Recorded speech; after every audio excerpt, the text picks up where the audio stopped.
It's Friday, June 14th, Saturday, June 15th. If you're on the East Coast, across the pond, or down under.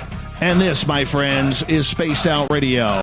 Hope you had a great day and night heading into Father's Day weekend. I am your host, Dave Scott, broadcasting to you live from the Great White North on top of the mountains of central British Columbia, right here at SOR headquarters. We welcome you to tonight's show, including Revolution Radio. If you want to take a listen to our archives, they are free for you at youtube.com/Spaced Out Radio. Just do me the favor, hit that subscribe button. Our website is spacedoutradio.com, where soon we will have a plethora of features for you.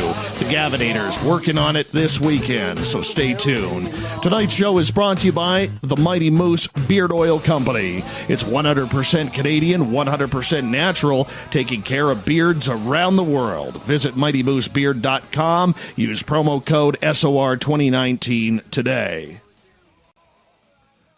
Believe it or not, Canada has some weird and strange mysteries that have yet to be solved. From Granger Taylor potentially being taken by aliens to Bigfoot across the West, and the unfortunate dark side of missing people all over, especially Indigenous women.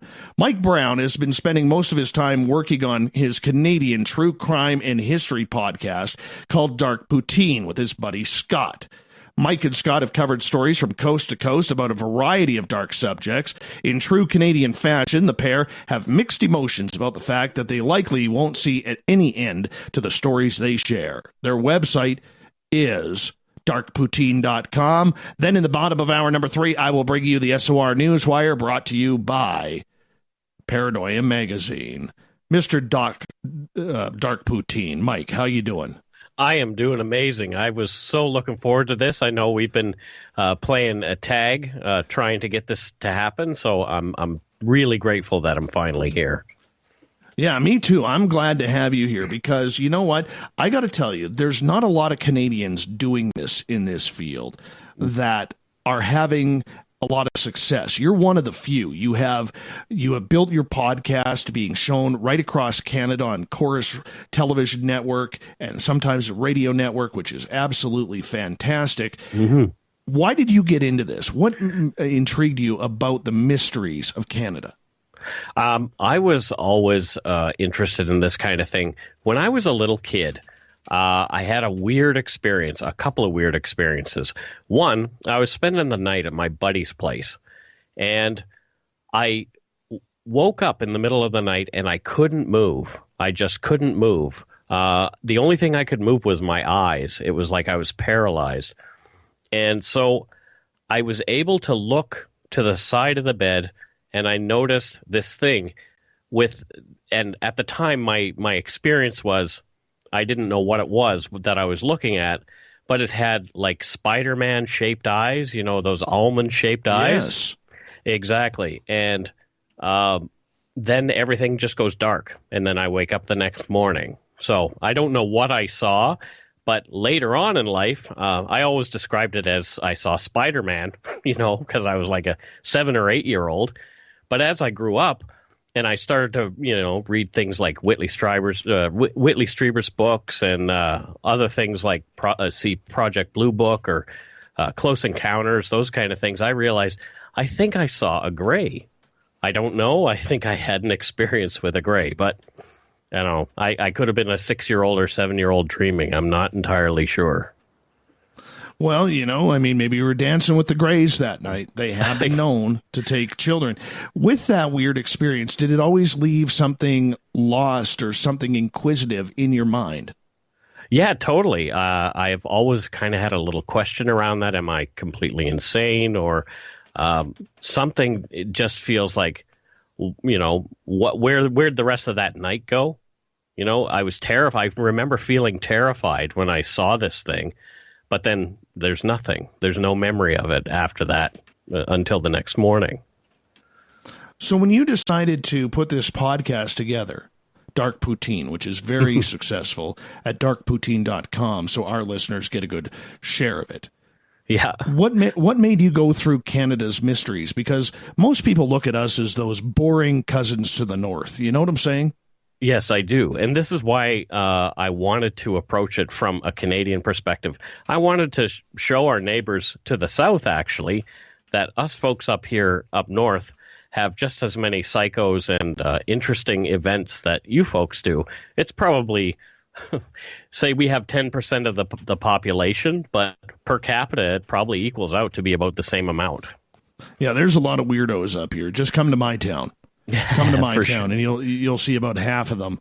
And I got to tell you, though, I'm very proud of what you guys have accomplished on such a short stint that you've been doing this for a couple of years now. It's very impressive what you and Scott have accomplished. I've listened to a number of your shows, and there's very few, Mike, that I recommend my audience to actually listen to. You're one of them. Oh, wow. Thank you. Thank you so much. Absolutely, and I think you're one of the good guys out there, and that's why I'm very excited to have you here. What kind of mysteries really intrigue you? I love Bigfoot. Obviously, I live in British Columbia, so I've been to Kilby, to the Bigfoot Museum there, John Green's Bigfoot Museum. I read the yellow covered Sasquatch book that everybody pretty much had back in the 70s and 80s. And I recently picked it up again on eBay, just, because I wanted to relive my childhood. It's about the Patterson-Gimlin film, essentially. Yes. But, any kind of mystery I just love. I was the reasons I like true crime is because I was the victim of a couple of violent incidents when I was younger, one of which I've talked about on the show and one I haven't yet. So, I just felt drawn to it. And as far as using my voice to make money, I always kind of wanted to do this. My mom tells me that I was always telling stories, and they were surprised when I went to take architectural drafting instead of going to radio school. But that was because my girlfriend at the time was going to a school that didn't have radio. So I followed my heart rather than my passion. And, she broke up with me 6 months in. Isn't that the case? Of course. But here years later, now the technology is such that I can have my own radio show if I really want to do it, and that's what I've been doing.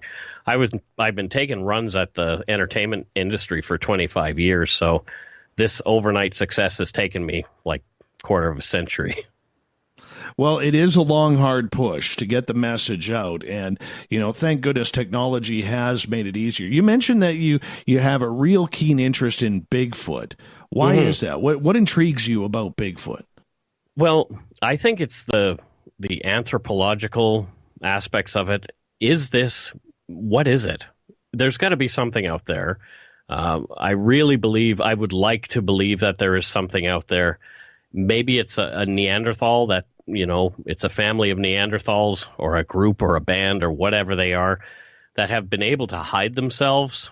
Or I don't know if I prescribe to the alien Bigfoot in another dimension. This is why it doesn't leave hair, all that yada yada. I'm not entirely sure about that one, but it's just the idea that there is something out there in the woods, that has an intelligence that is able to stay away from humans for some reason. I just find it super fascinating. Well, we may agree to disagree on the Bigfoot because I'm on the woo train with Bigfoot. Okay. I do believe that it is some sort of, I'm not going to say it's interdimensional or something.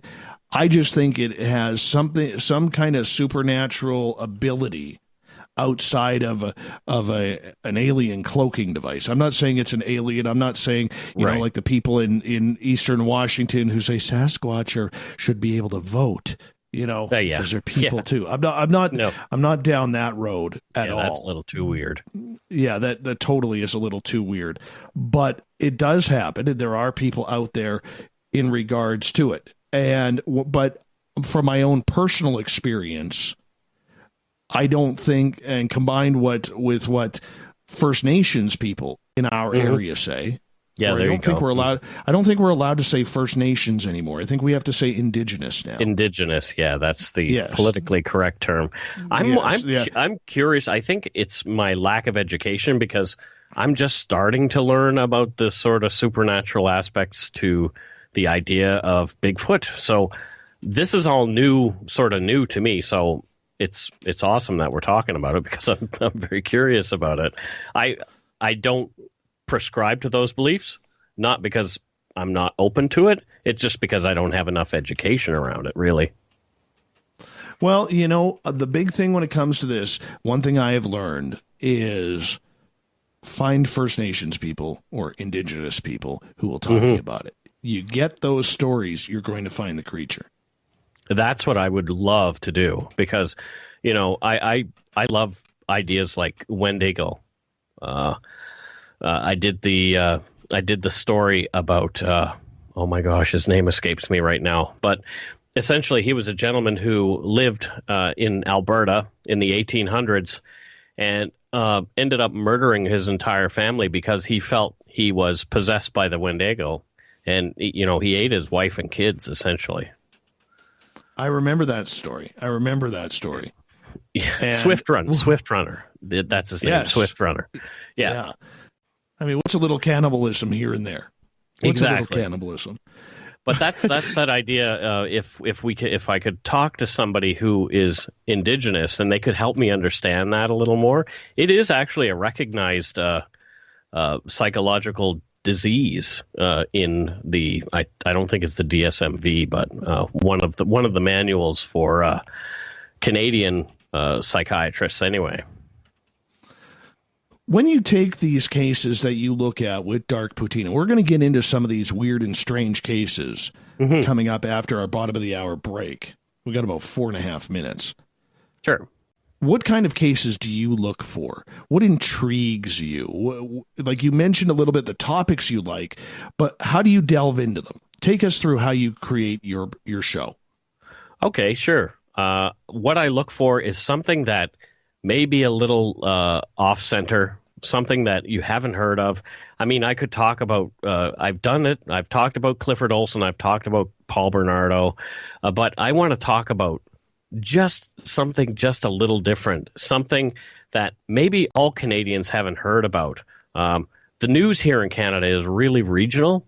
So someone who hears about something in BC people in Nova Scotia won't necessarily hear about it. So there's this big gap here in Canada about all these interesting stories that are being told over the centuries, and nobody's telling them. So, well, I see this hole, so I'm going to fill it. So that's why I have this show. So when you go through these stories from serial killers to murder mysteries to people just vanishing, are you trying to solve what happened, or are you just trying to bring attention to those stories that maybe other people, whether they're in Canada or like the majority of our audience is in the United States, so we love teaching them the woo up here. Yeah. Is it about education? It's more about education. I'm not arrogant enough to think that my little show is going to help to solve one of these, especially the missing person cases.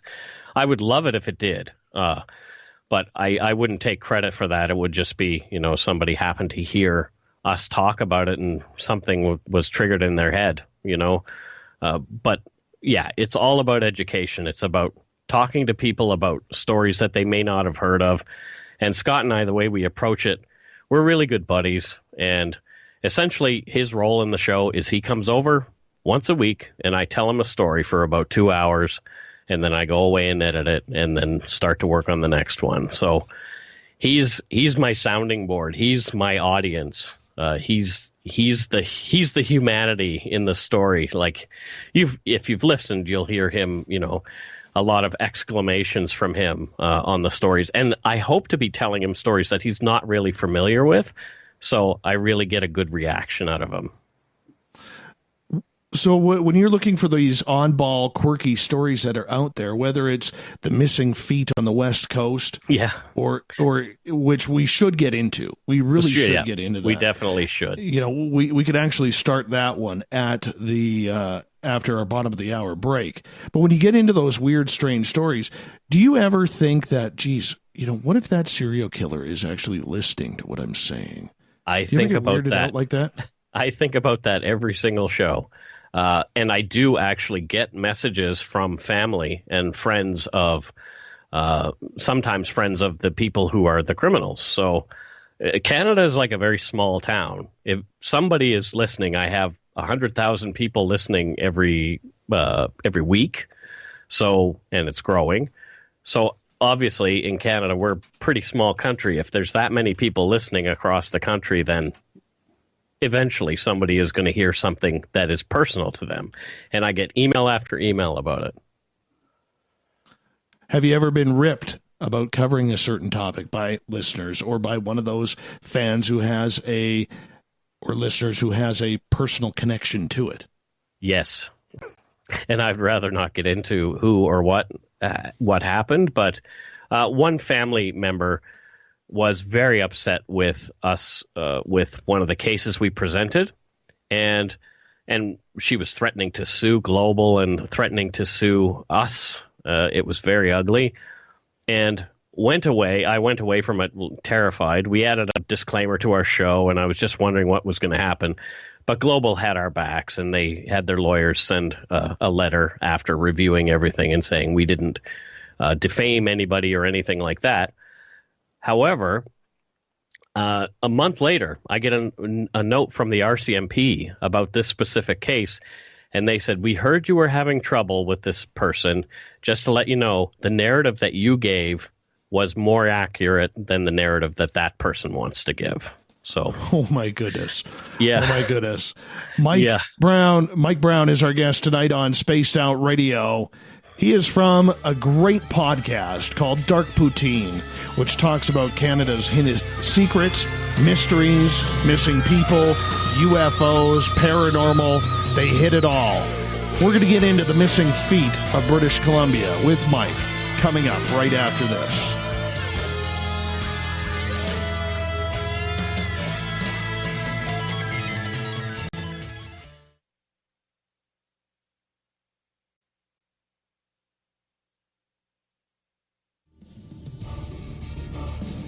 Come get spooked at the 4th Annual Forest Moon Paracon in Cedar-Woolley, Washington, Saturday, September 28th. UFOs, ghosts, aliens, Bigfoot. Speakers include Mike Morin and Jason Jordan, R. Keith Andrews, and Dave Scott from Spaced Out Radio, and so much more. There will be workshops and a VIP roundtable. Get early bird tickets now at fmparacon.com. Are you intrigued by Paranormal Talk Radio? You'll love the new Paranormal Radio app from TalkStream Live. You'll find a great selection of talk shows covering UFOs, ghosts, strange phenomena, and much more. Download the Paranormal Radio app now and start listening to the very best in paranormal talk entertainment, including the network you're listening to right now, the Paranormal Radio app, free in Google Play and the iOS App Store. Looking for the stories of the strange and weird that you will find hard to find anywhere else? Check out the SOR Newswire on our website. Our writers, led by Captain Shirk, are scouring the world for the oddest and most bizarre stories we can find. Everything from weird crime to suspenseful and paranormal. We're working hard for you to bring you the most intriguing news of your day. Check out the SOR Newswire at spacedoutradio.com today. A timepiece is a reflection of who you are, and what better way to show off the real you than with an Escape watch? Escape is a lifestyle brand accessorizing your days and nights. Choose to escape and create the life of discovery that you deserve. Dream, play, unite with your own personalized Escape watch. Head to escapewatches.com. There is no time like the present to enjoy your escape. Use promo code SMF2017 for your 20% discount today. Heading to Vancouver and looking for a night on the town? The Moose Vancouver is the bar that never stops rocking until 2 a.m. every night. The Moose has great food with everything on the menu from $6.95 to $8.95. Fantastic, vibrant staff and rock and roll that will bring you back to when the music was real, the hair was long, and the guitars were rocking. Get your party on at the Moose, Vancouver, the official party bar of Spaced Out Radio. Hello, this is your guitar man, Ron Bumblefoot THAL, and I have to tell you, I love the response I get for Little Brother is Watching from Spaced Out Radio fans. It's amazing how music can inspire and make people think deeper about what's going on in the supernatural world. You can head over to my website, bumblefoot.com, to check out my music, my guitar workshops, my touring, even check out some of the hot sauces that I'm working on. And make sure you keep on listening, because with Spaced Out Radio, you know Little Brother is watching. Are you tired of being blocked, shadow banned, or placed in jail for simply posting your thoughts on social media? Social Media Freedom can take care of that for you. Social Media Freedom is the newest and one of the best free new apps that allows you the freedom to post what you want, when you want. It takes seconds to download from your app store. Come join the tribe at Social Media Freedom. It's time to set yourself free. Every night on Spaced Out Radio, we have places for you to hang out. Hi, this is Carl. Join our SOR Space Travelers group on Facebook for live chat. On Twitter, using hashtag Spaced Out Radio, you can also join us in our Spreaker chat room. Check us out on Instagram at Dave Scott SOR. All of our archives are free on YouTube at Spaced Out Radio. By the way, I'll be watching you at your window until you do. Bye! So, you love talk radio? Then you'll love TalkStreamLive.com. TalkStream Live is always on, 24/7, with the best streaming talk shows. Find your favorite talkers and discover some new ones. It's free, readily available online or on mobile with any smartphone or tablet. Finding your favorite talk shows all in one place has gotten a whole lot easier. Just go to TalkStreamLive.com. Be sure to download the free apps from Google Play or the iTunes App Store. Did you know Spaced Out Radio runs 7 days a week? Hi there, this is Tessa Nicole Thomas, and I'm here to take you on a paranormal journey each Saturday and Sunday night. Why change the station when you have it all right here? Together, we'll hang out and share some strange and scary stories. And don't forget, we have Psychic Sundays as well, so come tune in Spaced Out Weekend. We get going at 9 p.m. Pacific, midnight Eastern, only at spacedoutradio.com, where we own the night. Looking for a place to advertise at a very reasonable cost? Look no further than Spaced Out Radio. SpacedOutRadio.com has an advertising tab that you can click to check out our daily, weekly, and monthly packages to play on the radio, or our website including social media. From commercial spots to banners, we have it all. Check out our competitive pricing today.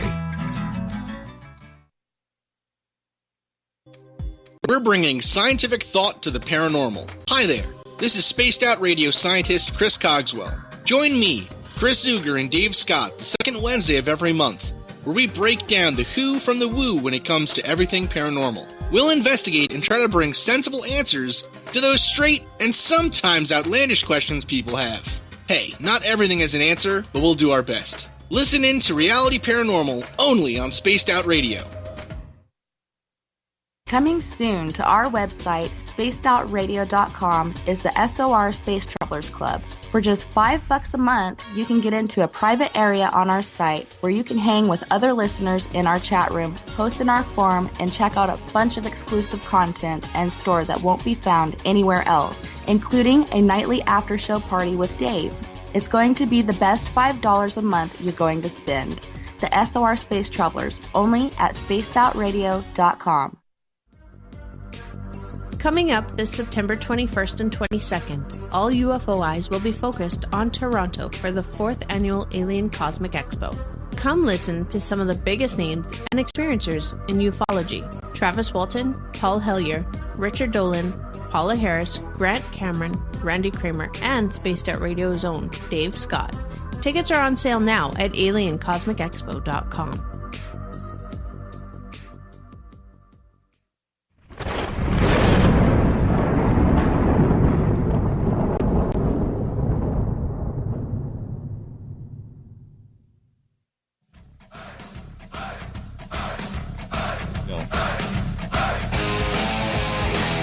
Welcome back to the second half hour of Spaced Out Radio. Tonight, I am your host, Dave Scott, sitting in the captain's chair of SOR headquarters. Yes, it is still sunny outside at 9:37 p.m. Pacific. I love it that the sun is out this late. You know, I got to tell you, I woke up at like 2:30 in the morning, 2:45 in the morning. The sun was starting to come up. It was literally dark, like pitch dark for about 3.5, 4 hours. That's it. It was fantastic. Love it up here. Except the mosquitoes. Do you guys get the northern lights up there? Yeah, we do. Yeah, we don't see it here in Vancouver because of the light pollution, so right. I need to venture north. Well, 2 years ago was the first time I've seen the northern lights before, but 2 years ago in October, that was the first time that I'd actually seen all of the different rainbow colors, the green, blue, red, purple, orange, yellow, and white. And it was literally dancing over top of my house. Yeah, it's like phenomenal. It's very strange when you first see it. It looks like a sheer curtain in the sky with all kinds of different colors on it. We used to see it in Nova Scotia where I grew up, and we would just lay on the dock and stare upward and just watch the northern lights. Yeah. Beautiful. Mike Browne from the Dark Poutine podcast is our guest tonight on Spaced Out Radio. And Mike, one of the mysteries that you have covered on your podcast has been going on for about 25, 30 years, maybe a little bit longer. And that's with these strange feet showing up on shore in shoes. It's just 1 foot. It is happened along the coastlines of British Columbia, right through Washington State, Oregon, even at the northern tip of California, they've been found. Yeah. Now, they say this is just people who have fallen off of boats, maybe drowned in rivers and their bodies got taken out to the ocean, whatever it may be. Explain to our audience what's going on. Well, okay. So essentially, people are walking along the shore in British Columbia and stumble across a shoe. And they think, oh, okay, interesting, here's a shoe. And they pick it up, and inside the shoe, they will find a human foot. And it keeps happening over and over and over. It's bizarre. Even in Seattle, they found a foot with a part of a leg attached as well. So there's even been extra body parts. Perfect. But this has been going on for so long. The one shoe will show up. A year later, the matching shoe will show up on a shore hundreds of kilometers away. It's bizarre. Well, one of the things that's very intriguing is the police have had some of these feet that they have never been able to identify. From the bone fragments or the tissue fragments. Some of them they have, many they haven't. And this also makes a mystery as to whose feet are these and where are these people coming from? What's your thoughts? Well, some people would like to think that it's people committing suicide off the bridges here in British Columbia and, jumping off Lionsgate Bridge and their body is carried out to sea, but I don't know if it is.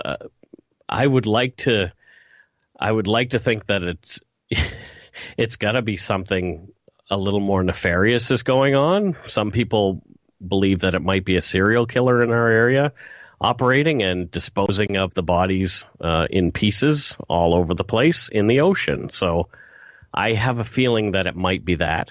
Some people also, as you might have mentioned to me off the air, believe that the police know that there's a serial killer, but they haven't told the public yet because they don't have enough evidence. And we've heard that refrain here in Vancouver a number of times, like when it was Willie Pickton, doing his thing for 49 women. We were told for years and years and years there is no serial killer operating in the downtown east side. But sure enough, once they had enough evidence, there was that whole time. Well, and that's a big story because Pickton obviously murdered 49 women. They believe he murdered up to 63, 65, except when you put the female body parts through the wood chipper, and then feed the rest to the pigs. Yeah. There's some evidence that is buried under houses because that area had been subdivided. I was actually there that day it got busted. Oh, wow. I was on my way home. I was covering, because I believe it was in a February or something like that when it got busted. Mm-hmm. And I was on my way home from the radio station in Vancouver. And our reporter, guy named Lyle, great hair, fantastic hair, never a hair out of place. Yeah. I think his brush cost him about $1,000. Oh, wow. But nonetheless, I had to deliver him more batteries because we were still using cassette decks to record back then on the old, what were they? The old Sennheisers. Yep. Portable recording devices. And so I had to bring him new batteries because you can't leave. That's a 24-hour coverage right there. Yeah. And long story short, I'm like, oh, well, I'm kind of intrigued by this. And I hung out there for a couple of hours because my journalistic curiosity kicked in. Yeah. And, man, it was crazy. Like, I'd never seen CNN and ABC and NBC trucks before, and they were up there. Me too. Here's the thing. I used to shop at the Home Depot because I lived in Maple Ridge. So the nearest Home Depot was the one that just backed onto that property. So I, too, saw all those trucks and walked around to the side and said, what are you guys doing here? And they said, that's Picton's farm right over there. So I stood and watched the police sifting through things for hours. It was eerie. Oh, yeah. It was a really eerie feeling. I didn't know that it was that close to where we lived. I thought it would be somewhere in the boonies, but it was like literally right by the mall. Now, one of the questions that I do have for you is why in British Columbia, and we've seen this before, like with the Picton case, do police in this province always kind of keep the words serial killer away from the public, even though they may be active at that time? I don't know if it's in this province specifically, because we saw the same thing in Toronto with Bruce McArthur, whereas they were denying for years that there was a serial killer in Toronto, even though they acknowledged there was one in the 70s. But when something started in 2010 and men started going missing again, they just denied it. No, this is not happening. This is just a fluke. But again, it was one of those quote unquote lesser peoples, they're looked down upon because they have something different about them. Like we have Indigenous women, we have gay men, in the States, you'll have black women going missing, those kind of things. So I think that's what it is. It's this inherent societal and maybe systemic racism, essentially, or classism. They just don't want to admit that that's what's happening because it's a lot of work for them, frankly. It really is. And I understand you also don't want to panic. One of my good friends in Vancouver, who's a news editor at one of the stations, he believes there is a serial killer going around, but knowing that the police don't want to cause any panic. I mean, 30 plus years of panic with these feet showing up on shorelines. Right. That means somebody is still active in the area, traveling to Washington State, traveling to Oregon, and elsewhere. I mean, this is a big deal, big case then. Oh, yeah, for sure. And the scope of it is just massive. And it could be related to the Highway of Tears, which is something you mentioned earlier. True. Very true. And we'll get into the Highway of Tears a little bit later. For a lot of people, Mike, they don't know how these feet are showing up. I know it's a little bit grotesque, but can you tell us how these feet are separating from the bodies?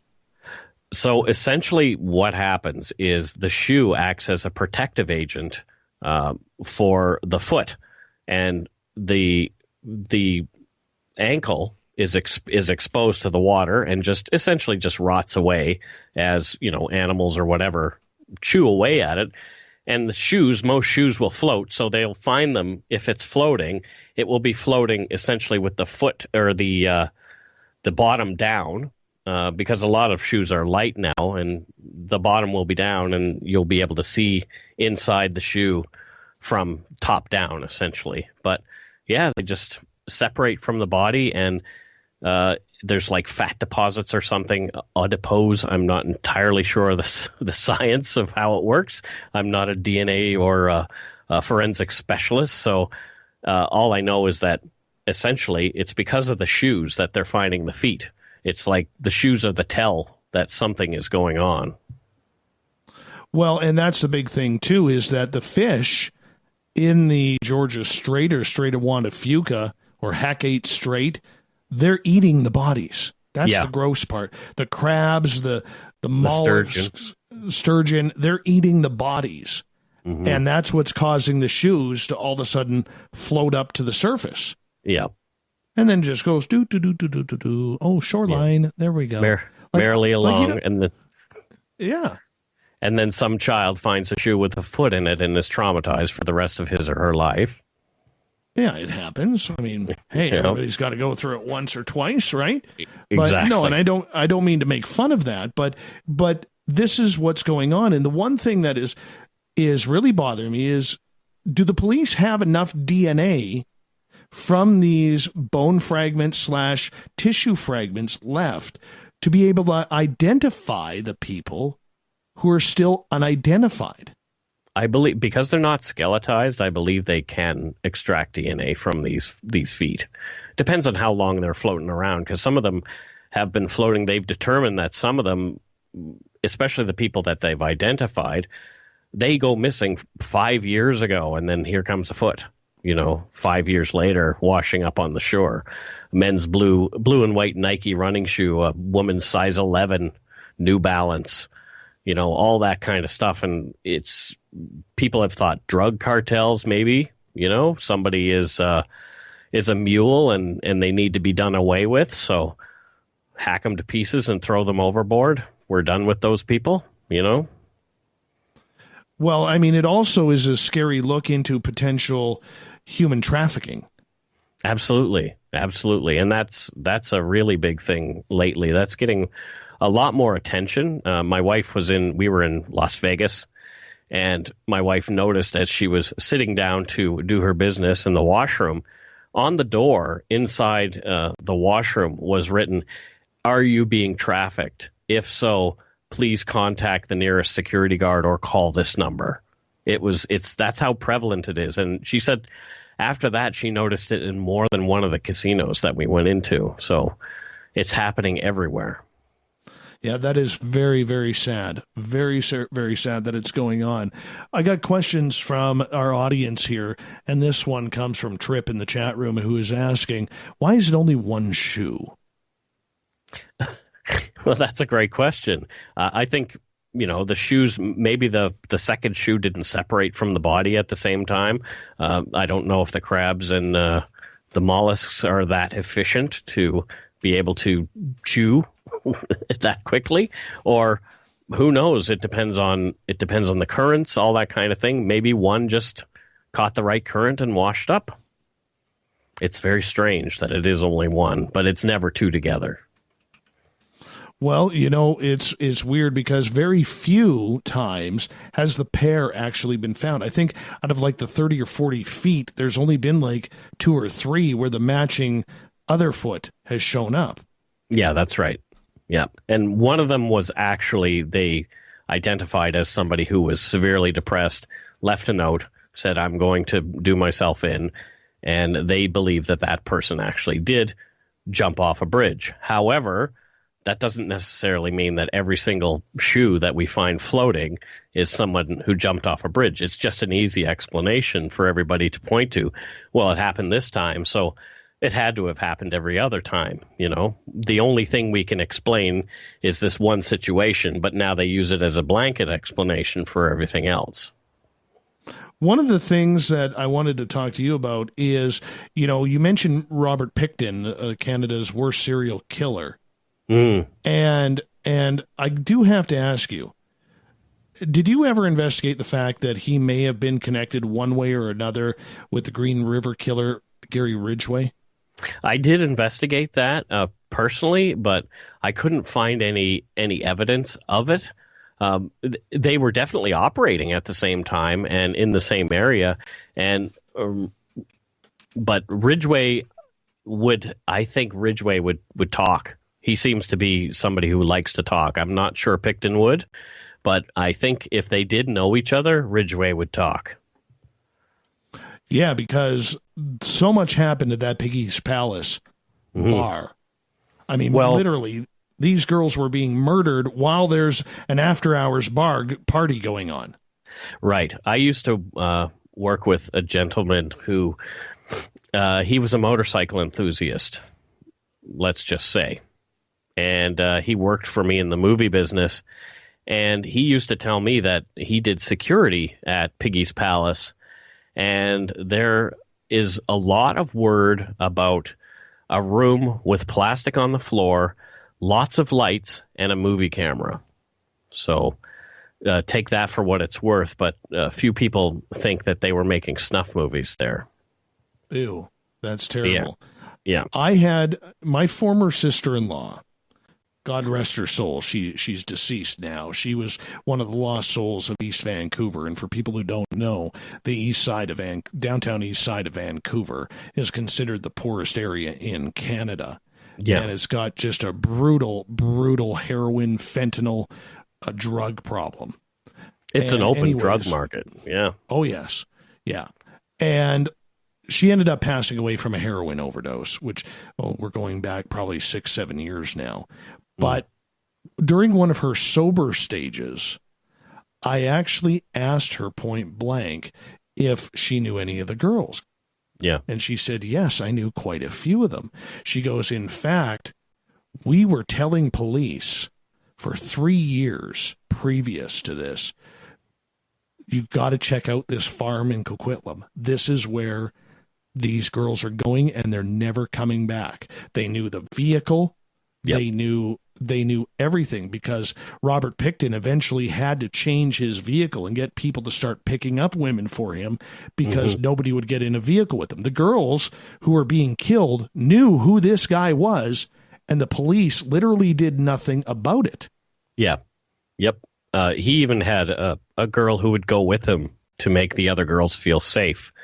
And this woman apparently was living at his place for quite some time, and it's strange that she wasn't ever murdered. But I guess you're not going to kill your bait. No, and that was probably the trade-off. Yeah, I saw a documentary about that Picton actually loved her. As much as somebody like that can love somebody. Do you think he acted alone? I don't. I really don't. There's been, you probably know this, so there's been an emergence of photographs of his brother down on the downtown east side, and people believe his brother was involved. I don't know whether or not he was. I can't say whether or not he was, but there are people down there who really strongly believe that his brother was involved with him in this. And people have been seeing his brother down there again, trolling for girls. Very interesting. What about police involvement? There was a terrible rumor going around that there was police involved. Yeah, I hadn't heard that, but that kind of does come up, with there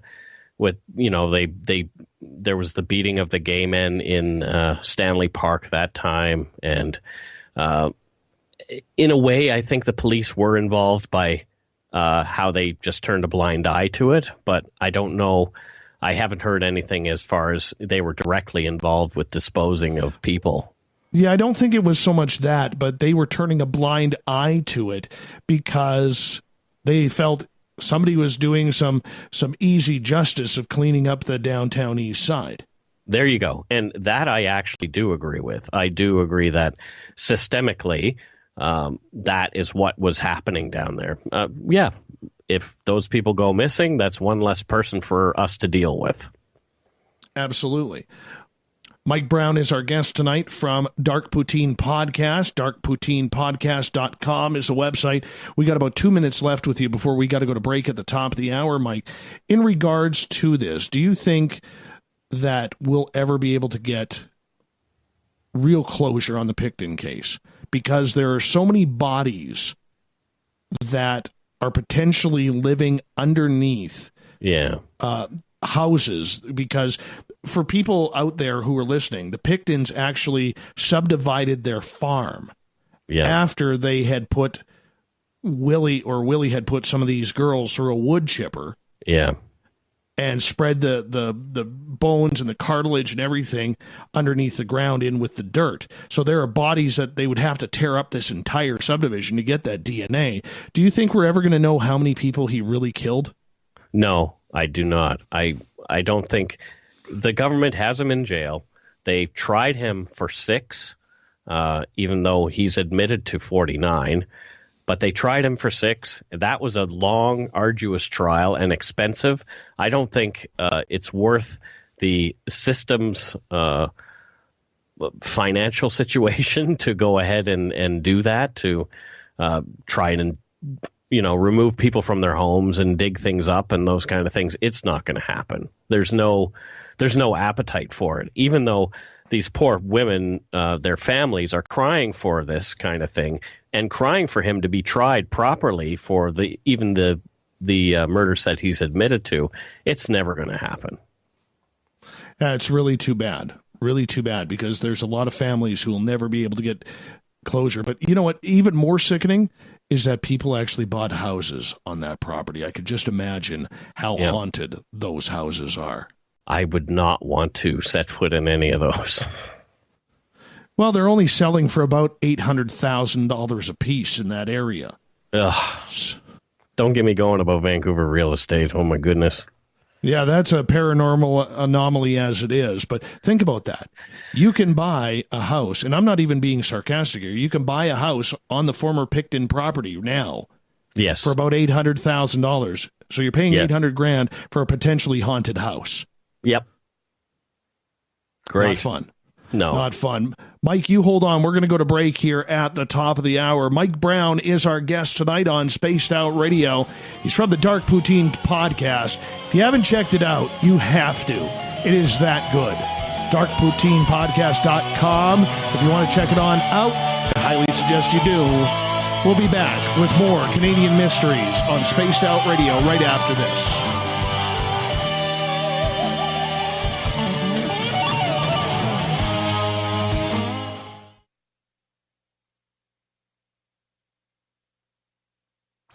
Come hang out with Spaced Out Radio, where we own the night. This is Carl. You can follow Dave on Twitter at Spaced Out Radio, and during the show, use the hashtag Spaced Out Radio to chat with us live. On Instagram, at Dave Scott SOR. On Facebook, give our page a like, Spaced Out Radio Show. SOR archives are free on YouTube at Spaced Out Radio. Come join us, or I will come join you. See you at your window. On the first Tuesday of every month, I encourage you to come along for a journey with me, Geraldine Orozco, on The Spiritual You. Together, we will take a look at how to access the highest expression of yourself and change your life. Consciousness, ET contact, health, and wellness, we can talk about it all. So come along for a spiritual ride with me, Geraldine Orozco, on The Spiritual You, only on Spaced Out Radio. Get your horns up with me on Spaced Out Radio. This is Ron Bumblefoot THAL. Come tune in to SOR, where you can hear me rock out with Little Brother Is Watching, the official theme song of Spaced Out Radio. And then come on over to bumblefoot.com, where you can find out about my tour schedule, my music, and everything else. Bumblefoot.com keeps you up to date on what I'm doing and the best way to stay in touch with my music and music camps. Sign up for my newsletter at bumblefoot.com, and remember, Little Brother Is Watching. Canada's largest UFO conference is ready to roll in Toronto this September 21st and 22nd at the Alien Cosmic Expo. This year is about the experience. Listen to the stories of Dave Scott, Travis Walton, Paula Harris, Grant Cameron, Ryan Stacey, Richard Dolan, Leslie Mitchell-Clark, and more. Get your tickets now at aliencosmicexpo.com.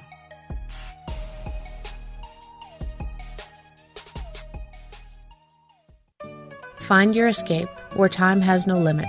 It's about living today and cherishing the heritage of yesterday. a spirit of adventure for what is new, with the nostalgia of the past. Your timepiece is a reflection of who you are. Life surrounded by beauty from the world around us to the soul within. EscapeWatches.com. There is no time like the present to enjoy your escape. Use promo code SMF2017 for your 20% discount today. The Call of the Wild is in Vancouver. The Moose Vancouver is one of the hottest bars and restaurants in the city. Open until 2 a.m. nightly, the Moose will rock you like a hurricane all night long. Great food with everything on the menu at $6.95 near the corner of Nelson and Granville. Get your horns up and come rock with us. The Moose Vancouver, the official rocking bar of Spaced Out Radio. Visit purpleplates.com today. For over 40 years, the Purple Energy Plates have been delivering amazing results for their many customers. Inspired by the great genius Nikola Tesla, the harmony, healing, and energetic effects of the plates have proven over and over to be beneficial and often miraculous to thousands of customers. Check their site for daily specials and choose from their many energy products. You won't be sorry. Visit them today at purpleplates.com. Are you intrigued by Paranormal Talk Radio? You'll love the new Paranormal Radio app from TalkStream Live. You'll find a great selection of talk shows covering UFOs, ghosts, strange phenomena, and much more. Download the Paranormal Radio app now and start listening to the very best in paranormal talk entertainment, including the network you're listening to right now, the Paranormal Radio app, free in Google Play and the iOS App Store. The freedom to post what you want, when you want. That's the social media freedom you need. Social Media Freedom is the free app in your app store. No need to worry about going to jail or being shadow banned any longer. It's the freedom to say what you feel. The freedom to know Big Brother isn't watching. It's the way social media is supposed to be. Social Media Freedom. It's time to set yourself free. Download from your app store today. At spacedoutradio.com, we have a little bit of everything for you to stay up late. So while you're there, check out our SOR Newswire, where our team brings you stories of the weird and strange to the WTF from around the globe. News on Bigfoot, UFOs, paranormal, Darwinian-type crime tales. It's the stories that the mainstream media usually won't touch. Well, we got them all on the SOR Newswire, only at spacedoutradio.com. Looking for a place to advertise at a very reasonable cost? Look no further than Spaced Out Radio. SpacedOutRadio.com has an advertising tab that you can click to check out our daily, weekly, and monthly packages to play on the radio, or our website including social media. From commercial spots to banners, we have it all. Check out our competitive pricing today.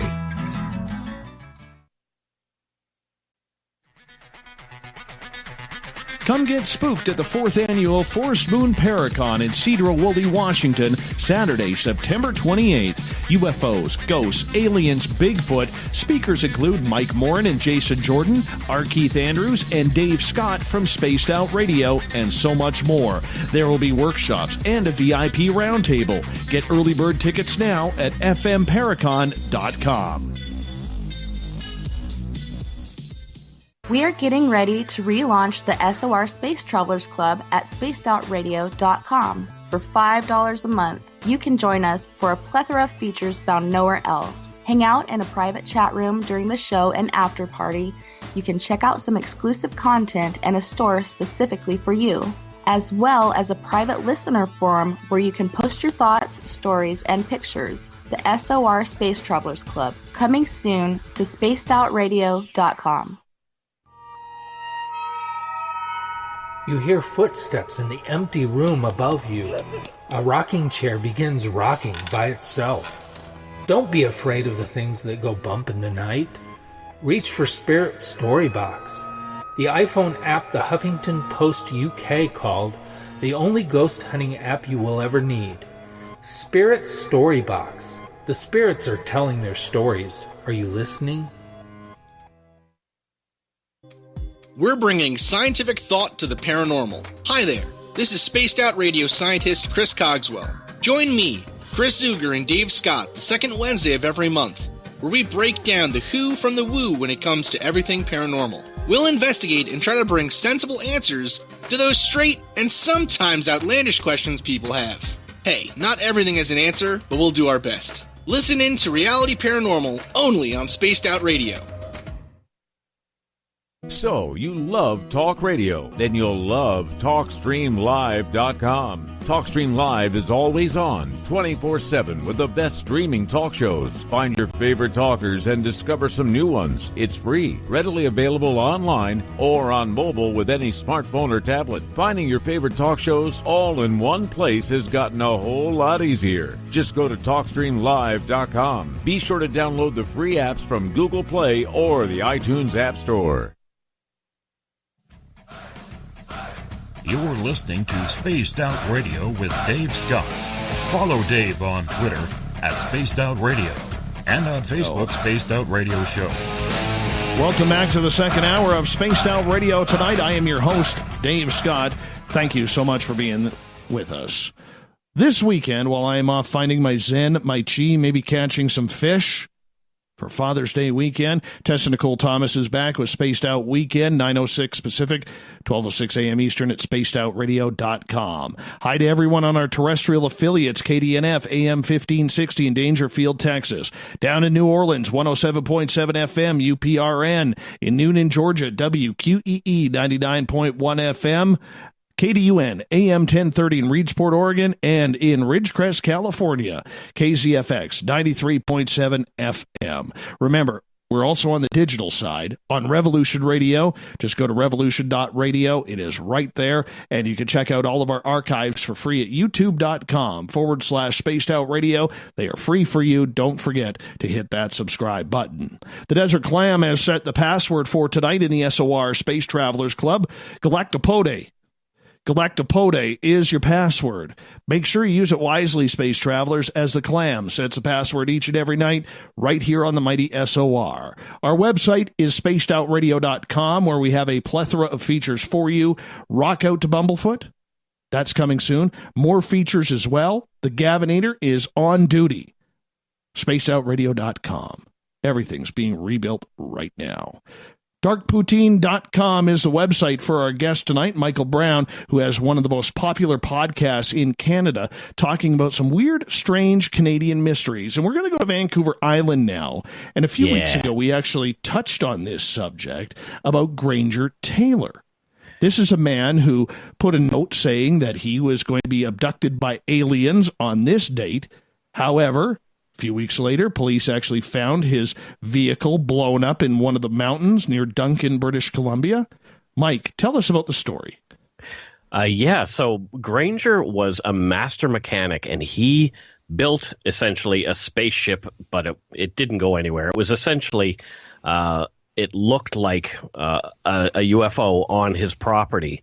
But what he was more known for was he found a train in the woods. He built tracks leading to back to his house, got this train running, brought it back to his home, and refurbished it and used to run it around the property. Like, this guy was a genius. He was definitely a genius. Even though he had dropped out of school in grade 8, he made his living as what's called a mechanical anthropologist. So he restored and rebuilt all kinds of different machinery. He was a really super interesting cat. But when he blew himself up, he told his family that he was going to see the aliens. And interestingly, I got an email after we released our episode on Granger Taylor talking to me about what so essentially a physicist sent me an email saying what she thought he was up to. And she said that it was actually very intelligent. So I'll read essentially what she said. I'm a physicist who worked with high magnetic fields at the National High Magnetic Field Laboratory in Tallahassee, Florida. So when you mentioned Granger Taylor and thought that UFOs ran on magnetic forces and that he took a great deal of dynamite with him, everything clicked into place with me.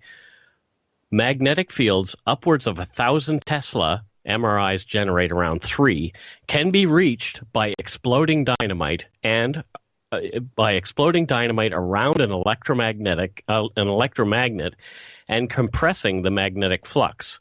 And you can find more about it on a Wikipedia page called Explosively Pumped Flux Compression Generator.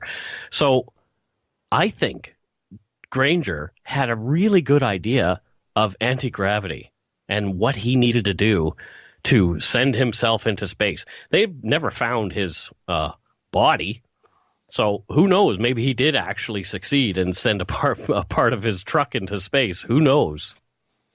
Well, one of the things about it, though, was he said he would be back from the abduction, and he's never come back. We're at 40-plus years now. Yeah, he said he would be back on a specific date, and so his mom actually waited for him to come back on that specific date. And when when he didn't come home, she sort of accepted the fact that maybe he's gone for good. Now, the police on Vancouver Island, the RCMP, they ruled this a suicide, I believe. Yes, they did. Yep. Do you buy the suicide fact that he was just trying to get out? But, I mean, for such a brilliant mind, he wasn't lonely. He had a lot of friends. Yep. He had a lot of respect in the community. And yet this whole alien thing, it had been known for years that he was very fascinated by space and aliens.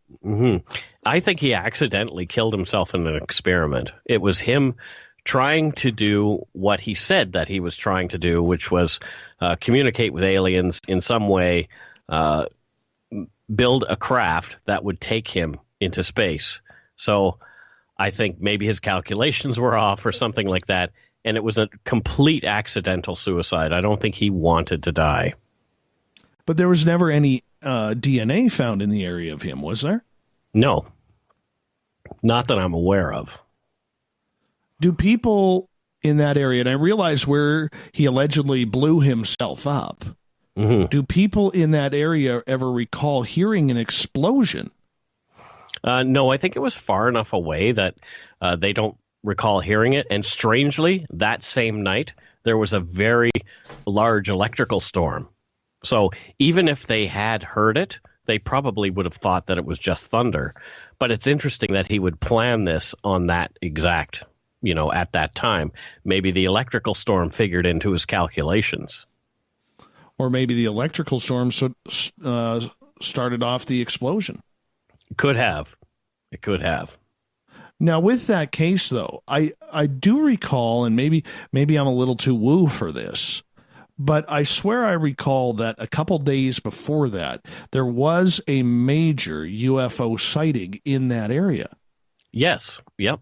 There was. I can't get into it because I don't remember the specifics, but hopefully you do. Well, I just remember that there was a UFO sighting and people in town were talking about it. Yeah. And that's kind of when didn't Granger start speaking up that I'm going home or something like that, or I'm going with them? They're here for me? Yeah. I mean, this was kind of his plan.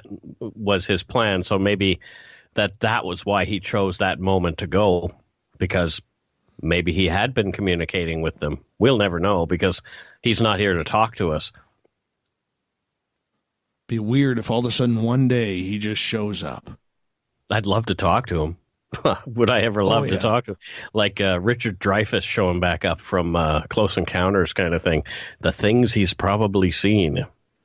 We're still waiting. Yeah. I'm surprised they never made a sequel of that for him coming back. Right? They darn well should have. Yeah, well, I don't think Spielberg's got it in him. I don't know. Who knows? How does this tie into what happened about 1,500 miles or about 2,000 kilometers east at Falcon Lake, Manitoba, where Stan Mikulik had an incredible UFO experience? That one is super fascinating to me. I did. I covered that story as well. It's probably the best documented UFO sighting and most highly investigated in Canada. There's online, there's all kinds of information about the RCMP investigation into it, and then later on, even the Canadian Armed Forces got involved, and and those kind of high-level officials. But and there were, even though Mikulik has passed away, there were no deathbed confessions that, oh yeah, I did this funky thing. It's so bizarre. Like he had that the dots on his chest that would keep showing up months later, like even years later. He would get a flare up, and these dots that were supposedly from the burn of the exhaust of this UFO would show up on his chest, and he would be in a lot of pain and vomiting and displaying symptoms like radiation sickness. It's a super fascinating case. If you haven't heard about it, look into it. You can check out our podcast on it, the Falcon Lake UFO incident, on darkpoutine.com. Not like I'm shilling for my own show. Well, Chris Rutkowski, who is a famed Canadian UFO researcher out of the University of Manitoba, he has known the Mikulik family for a long time. I believe he's traveled to the area. Yep. And he strongly believes that, this is one of the best cases, or Canada's version of Travis Walton. Mm-hmm. For sure. Except Mikulik wasn't taken, as far as he knows. He doesn't recall having any missing time or anything. Did he see any of the beings that were on this craft? He couldn't quite explain what he was seeing because it was so fantastic. It's like that old story about the indigenous folks in North America couldn't see the ships on the horizon because they were too fantastical and their brains couldn't quite compute what they were seeing. But he did peer inside the ship, but the door closed before he could really sort of comprehend what he was looking at. I'm still wondering, because, there were, if I recall, was there just the one ship, or was there two? There were two, and the one took off, and the other one landed about 150 yards away from him. And he went to investigate. Sorry. So when he went to investigate, why did he go there? It's pretty obvious. You see a UFO on the ground, you don't go up to it unless you're an idiot like I am. Well, maybe he was just curious, like he was wearing luckily, he was wearing interesting-looking goggles that he used in his welding job, because he was out there collecting rocks, right? So he's chipping rocks, and he was protecting his eyes with these welding goggles. So he felt that, okay, I'm wearing enough protection. He had on these thick leather gloves, which ended up actually burning right through when he touched the side of the ship. But I don't know. I guess he was just curious. I think I would be pulled toward it. I for sure would go and investigate. I wouldn't run away.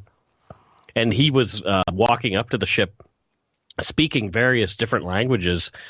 He tried English, he tried Russian, he tried Polish, he tried French, he tried Italian, saying hello. At first, he thought it was a United States test ship, and he was expecting to see, Air Force folks come out, but it turned out it wasn't that at all. Oh, no, it was aliens instead. The weird part for me out of all of this was last year when they brought out, the Canadian Mint, that is, brought out an alien head-shaped or guitar pick-shaped coin representing the event. Yes, yeah. Like 50 years. To me, that made absolutely no sense at all. Why not? Why the Mint would do that? Because nobody really admits to UFO stuff, especially here in Canada. Mm-hmm. Well, it's kind of, maybe that is an admission by the government that they believe something happened, because there's a reason that they would want to celebrate it in that way. It's pretty fascinating, though, that the Mint, the Canadian Mint, actually did produce that coin. I've seen it. It's quite interesting looking. But yeah, I'm with you. It's bizarre. So what would motivate the country of Canada to go through with creating that coin? They could create a coin for Oak Island too, or a coin for Bigfoot here in BC, Shag Harbor. Yes, exactly. Shag Harbor in Nova Scotia. I grew up close to there. Yeah. I just found it totally ironic and out of place. And the way the Mint had explained that, I don't know if you caught it off, if it caught you off guard. And I'm curious, Mike, if it did. But the Mint explained it that it was part of Canadian history and heritage. It definitely is. I mean, like we've said earlier off the top, it is the most investigated UFO incident in Canada. And, you know, maybe it's Canada's way of saying, yes, there are some others out there. We are not alone, without without having, you know, Trudeau actually have to say it exactly on the floor of the Parliament. Well, I believe there were 4,000 of those coins made, and correct me if I'm wrong. They sold out in less than a week and a half. Wow. And I recently checked them out on eBay and saw them going. They were $125 Canadian, and some of them were going in excess of $2,000 now. Wow, that's amazing. I would love to get my hands on one, but yeah, and they glow in the dark too, which is quite fascinating. They created them in a way that they will glow in the dark. It is pretty weird and pretty amazing. We got about 6 minutes to go before the top of the bottom of the hour break here. Mike Browne from Dark Poutine Podcast is our guest tonight on Spaced Out Radio. In regards to the alien UFO aspect that Canada has, yes, there's Shag Harbor. Yes, there's the Mikalik incident. Yes, at Falcon Lake. Yes, the strangeness of Granger Taylor. Mm-hmm. We seem to have a lot of weird, strange happenings around here in the field of ufology, but we never hear the government talk about it. We never hear politicians talk about it. We never hear the military talk about UFOs in this area. Why do you think it's such a hot button topic in the United States, especially right now, yet here in Canada, we don't even seem to be fazed by the story? I'm really curious about that myself, because here in Canada, apparently the number of instances of UFO reports is going up year over year. And, you know, I thought it would be going down. You know, we all have a cell phone with a camera in it, so we're obviously taking pictures. But apparently, I'm told through all the research that I've done that UFO sightings are going up. The instances continue to go up year over year, but we don't hear about it in the news. It's not, maybe it doesn't bleed enough. You know how the news is. We need something that is going to grab you, and maybe they think people here aren't really interested in aliens anymore. And I beg to differ. There's a lot of us out there who are pretty fascinated by that kind of stuff. We just don't hear about it, which is another reason why I talk about it on my show. Well, why don't you think that it's accepted talk around here? But because we even see it in the paranormal with ghosts, we see it with Bigfoot, especially here in BC, where there's been so many sightings, yet the majority of the population just laughs it off. Right. And I think there is that big push toward science and atheism and all that kind of stuff right now. With what's going on all over the world with quote unquote fake news, and nobody knows what to believe anymore.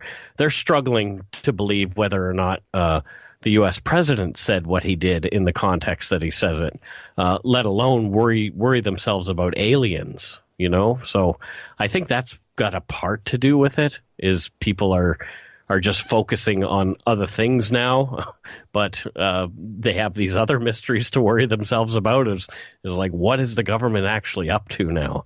Because we have quite a disruptor down below us, so it's caused a lot of uproar, that's for sure. Do you think they're hiding something? Oh, totally. I think the Canadian government is actually quite open about it. If you go the investigations that have happened, like Shag Harbor and Falcon Lake and some others across the country, if you go to the library, the Canadian National Library online site, you can actually find all kinds of interesting investigative things, and they've put a lot of documentation up there to back it up, including RCMP interviews with the people who have experienced these things. all that kind of stuff. So I don't know. I think Canada is open to it, but there's something that's being held back, and I don't quite understand why. Could be because of our defense measures with our neighbors to the south in NORAD. That could be. That definitely could be. We got about 2 minutes left before we got to go to break at the bottom of the hour. Mike, in regards to the UFO signs, do you believe then as it becomes more exposed in the United States that will bleed over across the border into us and people will start asking the Canadian government what they know? It always does. I mean, they still have the Shag Harbor Festival every year and those kind of things. And it brings the stories back to mind to people. And like I say, this is why I cover these things on my show. So other Canadians who may not have ever heard of these things will hear about them. But I think because we have such a noisy neighbor to the south, it's like we have this apartment that is above the noisiest family that you could ever imagine. They're fantastic people. We love them, but they're so loud and they listen to their music so loud. They watch TV so loud. We have to absorb some of their culture somehow. You know, there's such a force in the world culturally. There's no way that as we're next door, we're going to be able to separate ourselves from them, even though we try with CanCon laws and all that kind of stuff. It never works. We're always interested in what the U.S. is doing. Definitely so. And hopefully some of those secrets that we are holding north of the border actually come through. And you know what? The fortunate part about it is it may actually have some answers for our neighbors to the south. Yes, exactly. 100% exactly. If we're making a coin about this Falcon Lake incident, maybe there's some more things that the Canadian government hasn't released to us yet. Mike, I'm going to get you to hold on here at the bottom of the hour. Mike Browne is our guest tonight. darkpoutine.com is the website. You definitely want to check out their cast. Gives you an entire perspective of how weird and strange Canada can be. Yeah, we're not all beavers, moose, donuts, and toques, people. Got some weirdos up here. So stay tuned with more Spaced Out Radio right after this.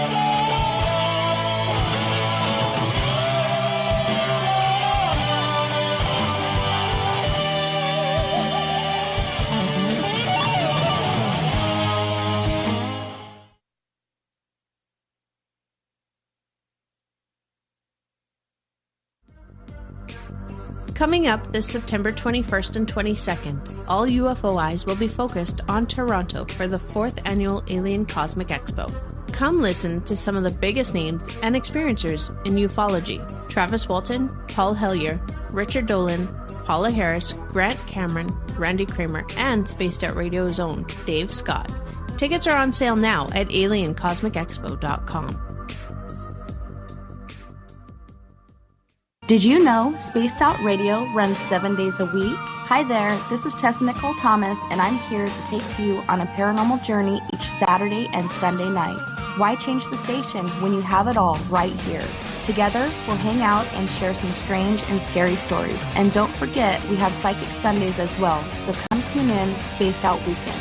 We get going at 9 p.m. Pacific, midnight Eastern, only at spacedoutradio.com, where we own the night. A timepiece is a reflection of who you are, and what better way to show off the real you than with an Escape watch? Escape is a lifestyle brand accessorizing your days and nights. Choose to escape and create the life of discovery that you deserve. Dream, play, unite with your own personalized Escape watch. Head to escapewatches.com. There is no time like the present to enjoy your escape. Use promo code SMF2017 for your 20% discount today. Heading to Vancouver and looking for a night on the town? The Moose Vancouver is the bar that never stops rocking until 2 a.m. every night. The Moose has great food with everything on the menu from $6.95 to $8.95. Fantastic, vibrant staff and rock and roll that will bring you back to when the music was real, the hair was long, and the guitars were rockin'. Get your party on at the Moose, Vancouver, the official party bar of Spaced Out Radio. Are you intrigued by Paranormal Talk Radio?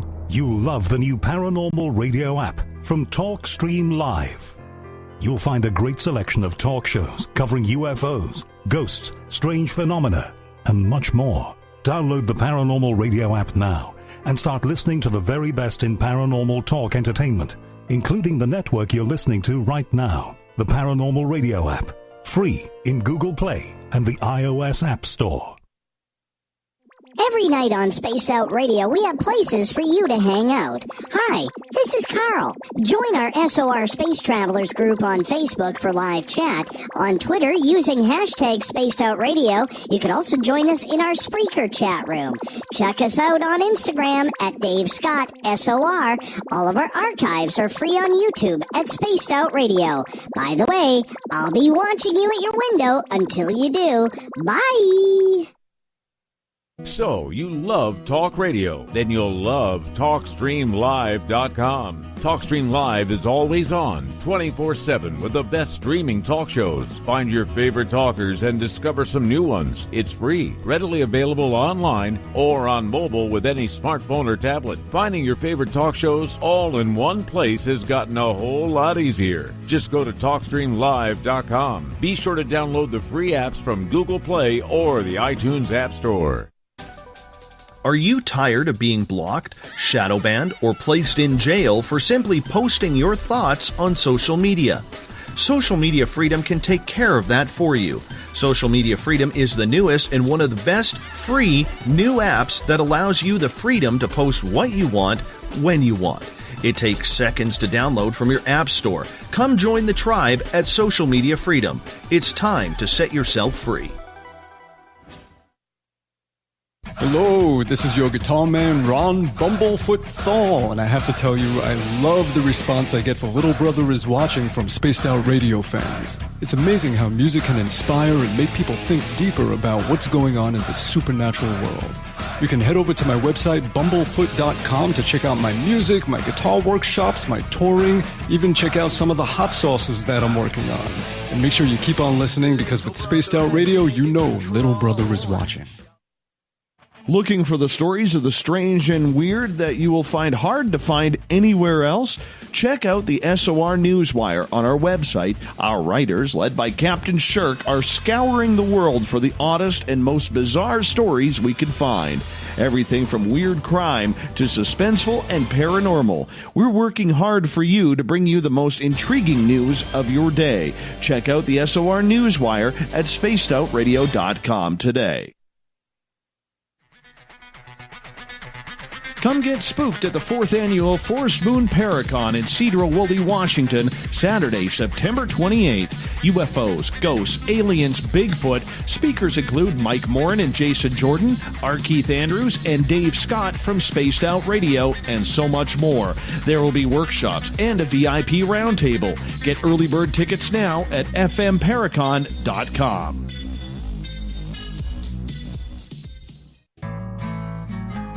Looking for a place to advertise at a very reasonable cost? Look no further than Spaced Out Radio. SpacedOutRadio.com has an advertising tab that you can click to check out our daily, weekly, and monthly packages to play on the radio, or our website including social media. From commercial spots to banners, we have it all. Check out our competitive pricing today. On the first Tuesday of every month, I encourage you to come along for a journey with me, Geraldine Orozco, on The Spiritual You. Together, we will take a look at how to access the highest expression of yourself and change your life. Consciousness, ET contact, health, and wellness, we can talk about it all. So come along for a spiritual ride with me, Geraldine Orozco, on The Spiritual You, only on Spaced Out Radio. Coming soon to our website, spacedoutradio.com, is the SOR Space Travelers Club. For just $5 a month, you can get into a private area on our site where you can hang with other listeners in our chat room, post in our forum, and check out a bunch of exclusive content and store that won't be found anywhere else, including a nightly after-show party with Dave. It's going to be the best $5 a month you're going to spend. The SOR Space Travelers, only at spacedoutradio.com.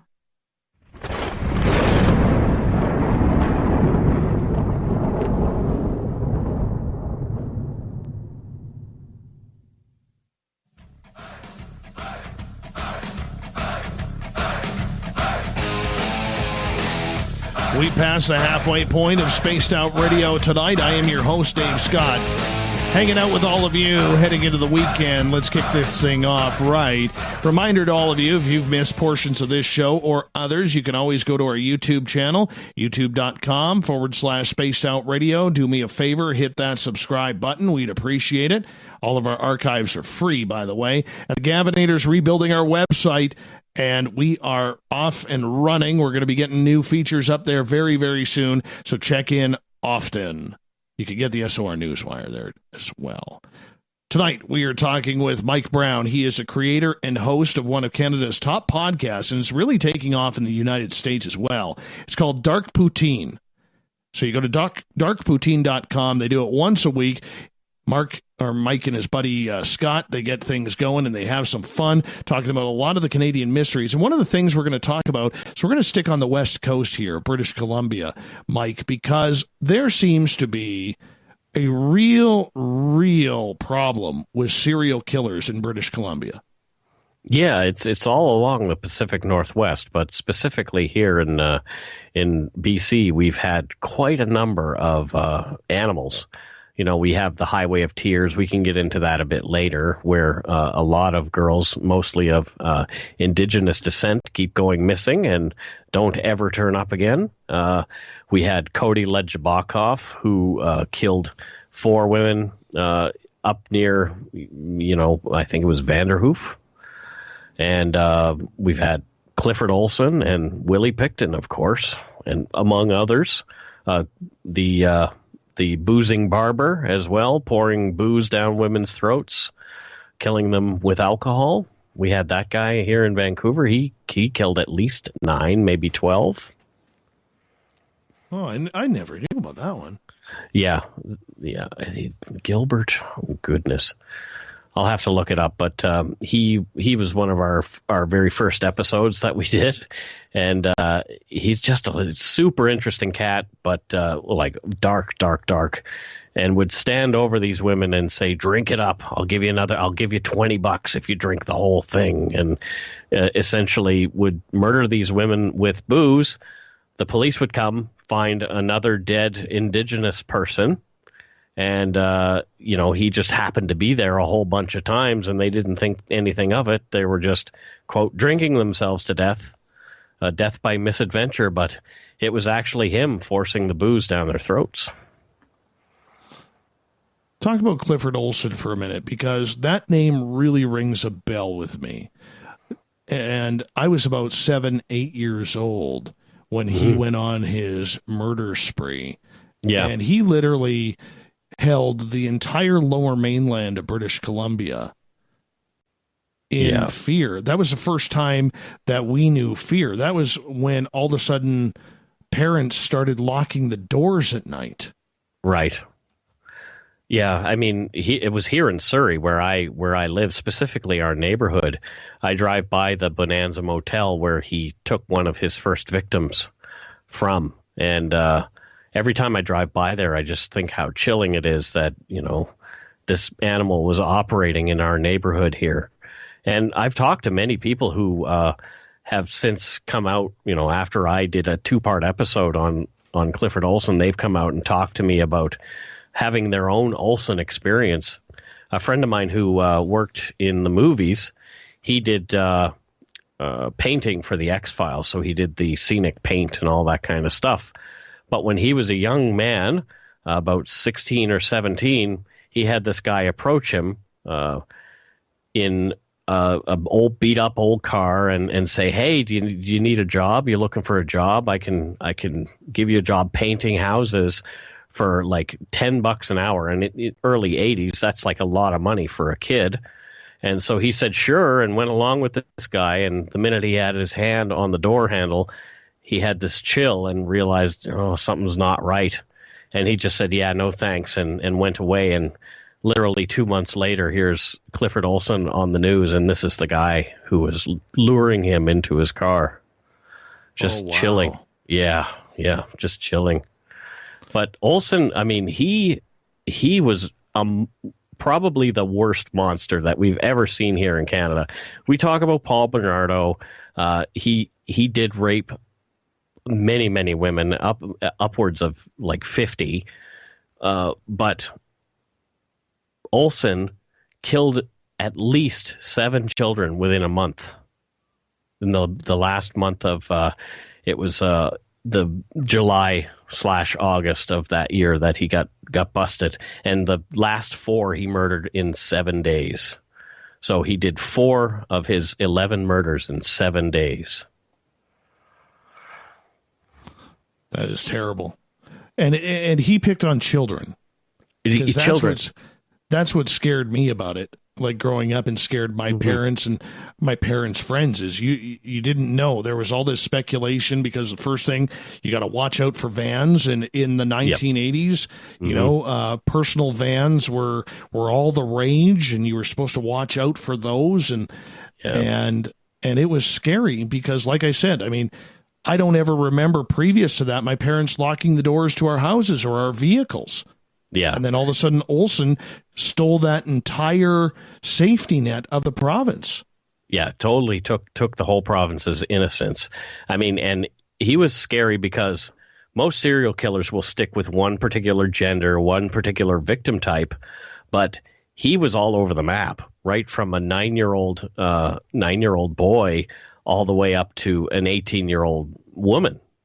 So, and everything in between. So it was men, women, girls, anybody who got in his way, he was going to bonk them with his framing hammer after doing horrible things sexually to them, or vice versa. He would kill them first, and then he was known to be practice a little bit of the necrophilia as well. The sickening part about him was because of Canada's faint hope clause. When you get sentenced to life in prison, it doesn't mean life. You can apply after a third of your sentence for the faint hope clause. And he kept applying and applying. But the worst part about it was, never mind that he tried to get parole, but he kept hammering his victims' families from jail. Tell us a little bit about that. He would send them letters, taunting them, explaining exactly what he had done to their children in these letters. He would detail it, outline it, saying he was happy with what he had done, and that the person, the child, had died in pain, those kind of things. He's just an awful man all around. Scott, he knows a guy who was a guard in one of the prisons that Olson was in, and said Olson was loathed by everybody in the prisons as well. Not only just prisoners, but the guards, because he was just a piece of garbage all the time, just taunting and just, ugh. And the whole thing with him getting $10,000 per body, I mean, that was a big deal here, the RCMP making the deal with him at the end, where they said, we will give you $10,000 for each body that you admit to. And he did it. He showed them where all the bodies were buried for $10,000 a piece, in making like $110,000, which ended up in his wife's bank account. Yeah, tell us about that. Where was he storing and hiding these children's bodies? It was all over the Lower Mainland. Some were out in the Mission area and that kind of stuff, out in the woods. And then there was others that were down off River Road in Richmond and New West area. So it was just all over the place. And there was some in the one in the woods here in Surrey that he admitted to that was a little harder for people to find because they had done some excavation. And then another one was out toward Whistler. I think that was one of his last ones. How was he caught? Essentially, he was caught because all these police agencies got together in the same room and had a conversation about who the heck is taking all these children from the Lower Mainland.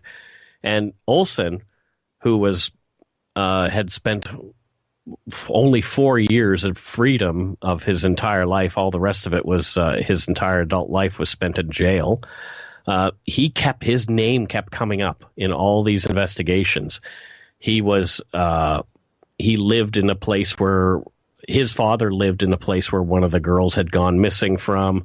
He lived across the street from the Bonanza Hotel, where the first girl went missing, all things like that. But it wasn't until all these cops got into the same room and had this long conversation that they realized, holy crap, it's this one guy. This one guy is actually doing this. And this is all before VICAP or any of that, any database that anybody would have. So they actually had to sit in the same room and have that old-fashioned conversation with each other, that they don't have. And they didn't have the luxury of geographic profiling, which Kim Rossmo helped to capture Willie Picton with. So the technology just wasn't there. Sadly, so many had to die before they could fill in the blanks. Very true. Very true with that. Our guest tonight on Spaced Out Radio, Mike Browne from the Dark Poutine podcast. In regards to Picton, there was also a great debate, and really he stirred it, as to whether or not Canada was going to bring back capital punishment. Mm-hmm. And it almost happened because of him. Yeah. But I don't think we're ever going to see capital punishment come back in Canada. I just don't. Me either. I don't think Canadians have the stomach for it. And the United States is one of the only countries that is a first world, quote unquote, country that still has that. So I don't know. I don't disagree that some people don't deserve to be alive. So I'm not pro or con death penalty. I'm just kind of like middle of the road guy. But I don't think Canadians will ever bring it back. I don't think so either. You mentioned Paul Bernardo. Yep. Out of Ontario. He was a serial rapist that went that extra distance. Tell us about him. Well, Bernardo, actually, he was working in concert with his wife. He was a rapist first, but he didn't start to kill until he married Carla Homolka, his wife, and then they had that, it's, as they say, folie à deux, that craziness of the two, where they decided that part of their sexual fantasy, part of their sexual life, was picking up and murdering girls. And they started with Carla's younger sister, Tammy Homolka, who they killed on Christmas Eve while, with halothane that Carla had gotten. Halothane is like an ether kind of knockout drug that she got from the veterinary office where she worked. And Tammy choked to death on her own vomit while Paul raped her. And that actually went unsolved for it wasn't even considered a murder for a while until actually these other murders came out and Paul and Carla had been caught for those. And so they killed 2 schoolgirls and videotaped the whole thing while they were doing it. So if you think Canadians aren't depraved, I beg to differ. Yeah, and didn't he actually butcher up Kristen French and what was the other girl's name? Leslie Mahaffey?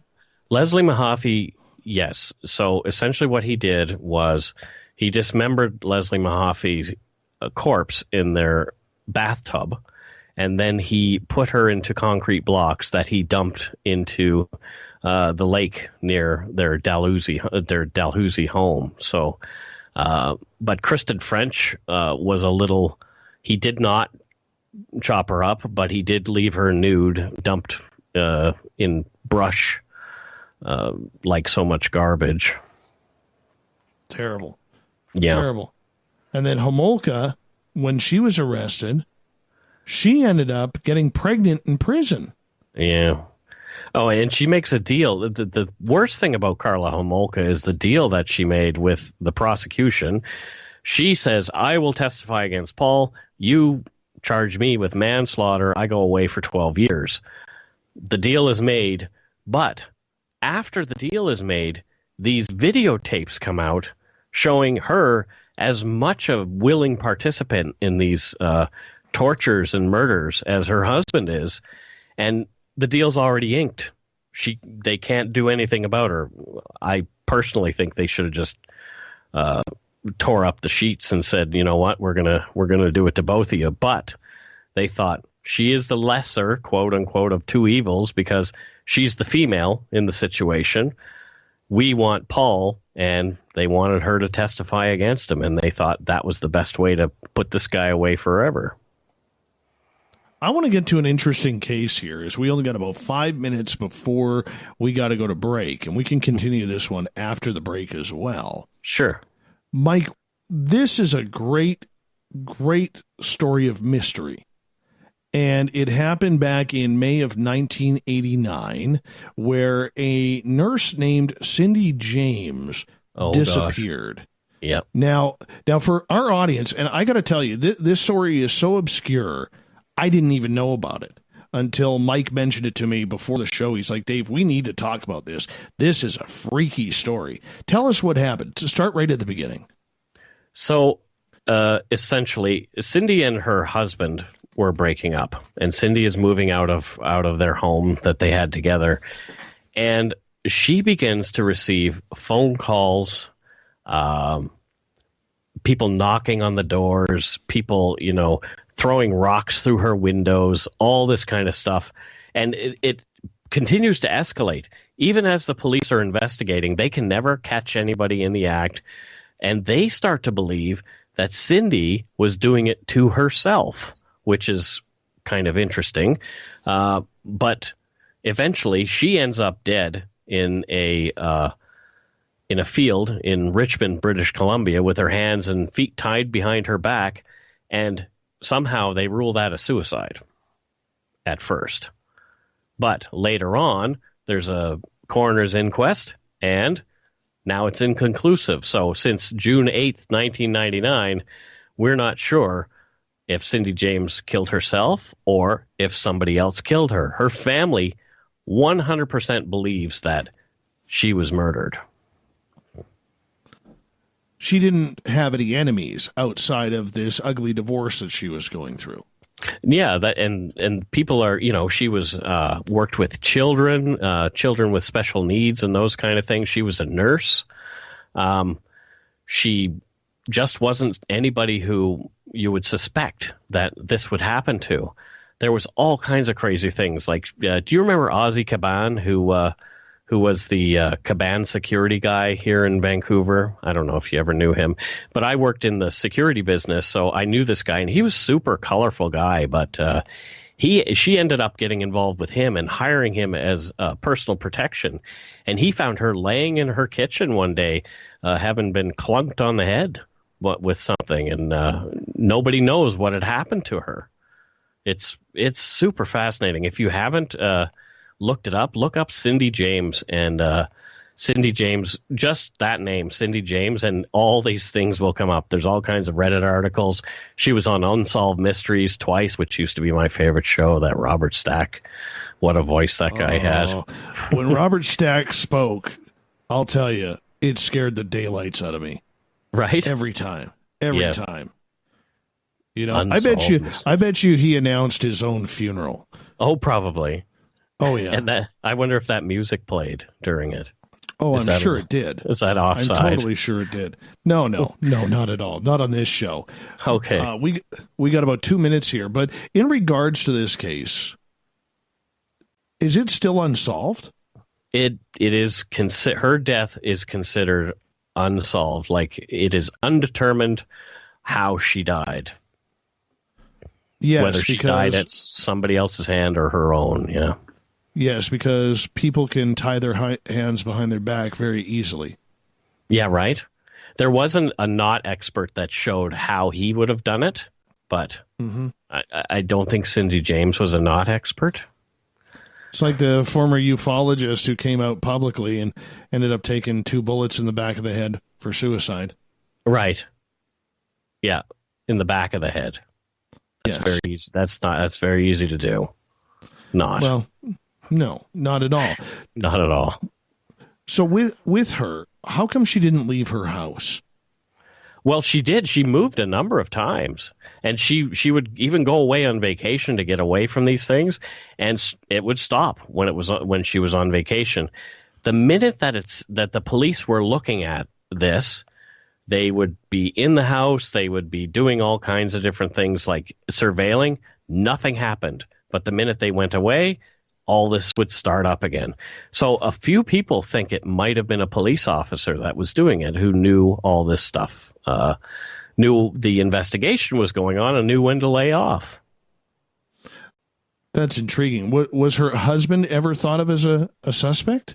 He was at first, but she did actually have an affair with one of the police officers. His name was Pat McBride. He was a suspect for some time, but there's been no evidence to prove whether he did anything or not. But he was one of the first police officers on scene when this stuff began to happen to her and saw her through all this, even moving in with her and falling in love with her at one point. Very interesting. Very interesting indeed.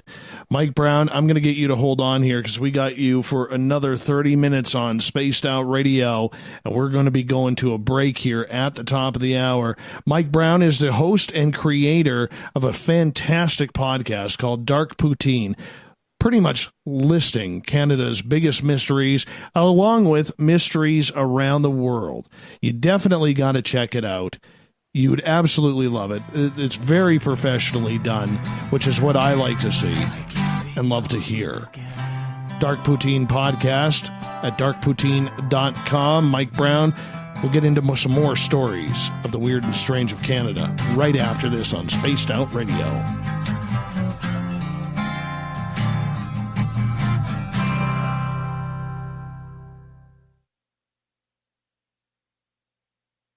At spacedoutradio.com, we have a little bit of everything for you to stay up late. So while you're there, check out our SOR Newswire, where our team brings you stories of the weird and strange to the WTF from around the globe. News on Bigfoot, UFOs, paranormal, Darwinian-type crime tales. It's the stories that the mainstream media usually won't touch. Well, we got them all on the SOR Newswire, only at spacedoutradio.com. Come hang out with Spaced Out Radio, where we own the night. This is Carl. You can follow Dave on Twitter at Spaced Out Radio, and during the show, use the hashtag Spaced Out Radio to chat with us live. On Instagram, at Dave Scott SOR. On Facebook, give our page a like, Spaced Out Radio Show. SOR archives are free on YouTube at Spaced Out Radio. Come join us, or I will come join you. See you at your window. Get your horns up with me on Spaced Out Radio. This is Ron Bumblefoot THAL. Come tune in to SOR, where you can hear me rock out with Little Brother is Watching, the official theme song of Spaced Out Radio. And then come on over to bumblefoot.com, where you can find out about my tour schedule, my music, and everything else. Bumblefoot.com keeps you up to date on what I'm doing and the best way to stay in touch with my music and music camps. Sign up for my newsletter at bumblefoot.com, and remember, Little Brother is watching. Find your escape where time has no limits. It's about living today and cherishing the heritage of yesterday. A spirit of adventure for what is new, with the nostalgia of the past. Your timepiece is a reflection of who you are. Life surrounded by beauty from the world around us to the soul within. EscapeWatches.com. There is no time like the present to enjoy your escape. Use promo code SMF2017 for your 20% discount today. The Call of the Wild is in Vancouver. The Moose Vancouver is one of the hottest bars and restaurants in the city. Open until 2 a.m. nightly, the Moose will rock you like a hurricane all night long. Great food with everything on the menu at $6.95 near the corner of Nelson and Granville. Get your horns up and come rock with us. The Moose Vancouver, the official rocking bar of Spaced Out Radio.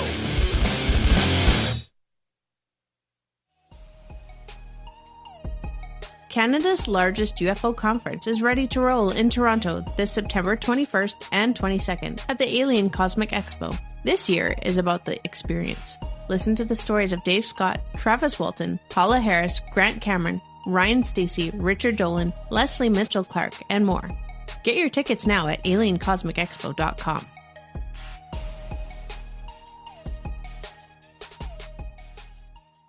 Visit purpleplates.com today. For over 40 years, the Purple Energy Plates have been delivering amazing results for their many customers. Inspired by the great genius Nikola Tesla, the harmony, healing, and energetic effects of the plates have proven over and over to be beneficial and often miraculous to thousands of customers. Check their site for daily specials and choose from their many energy products. You won't be sorry. Visit them today at purpleplates.com.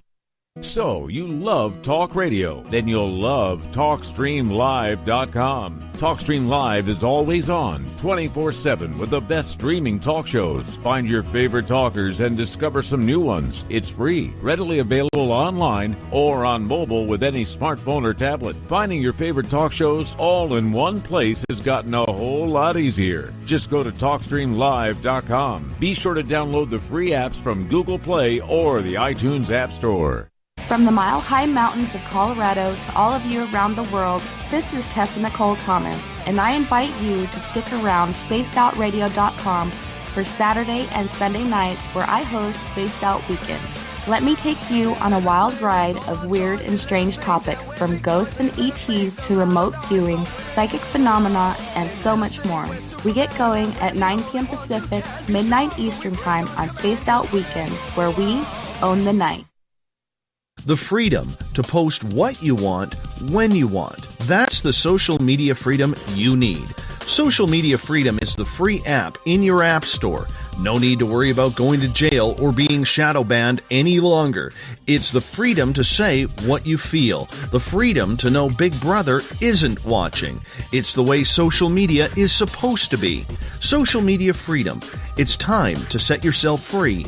Download from your app store today.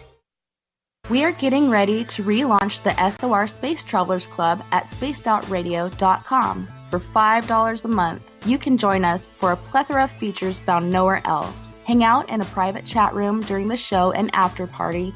You can check out some exclusive content and a store specifically for you, as well as a private listener forum where you can post your thoughts, stories, and pictures. The SOR Space Travelers Club, coming soon to spacedoutradio.com.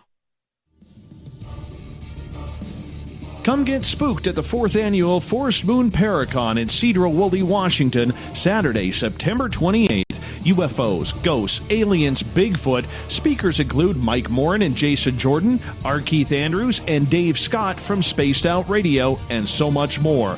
There will be workshops and a VIP roundtable. Get early bird tickets now at fmparacon.com.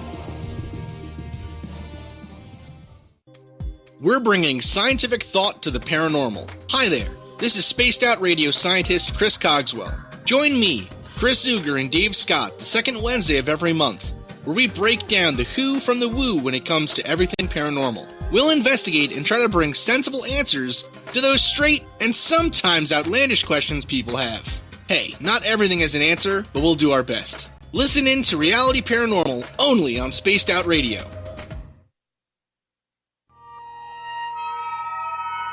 You hear footsteps in the empty room above you. A rocking chair begins rocking by itself. Don't be afraid of the things that go bump in the night.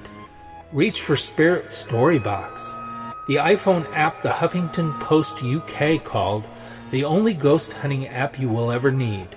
Spirit Storybox. The spirits are telling their stories. Are you listening?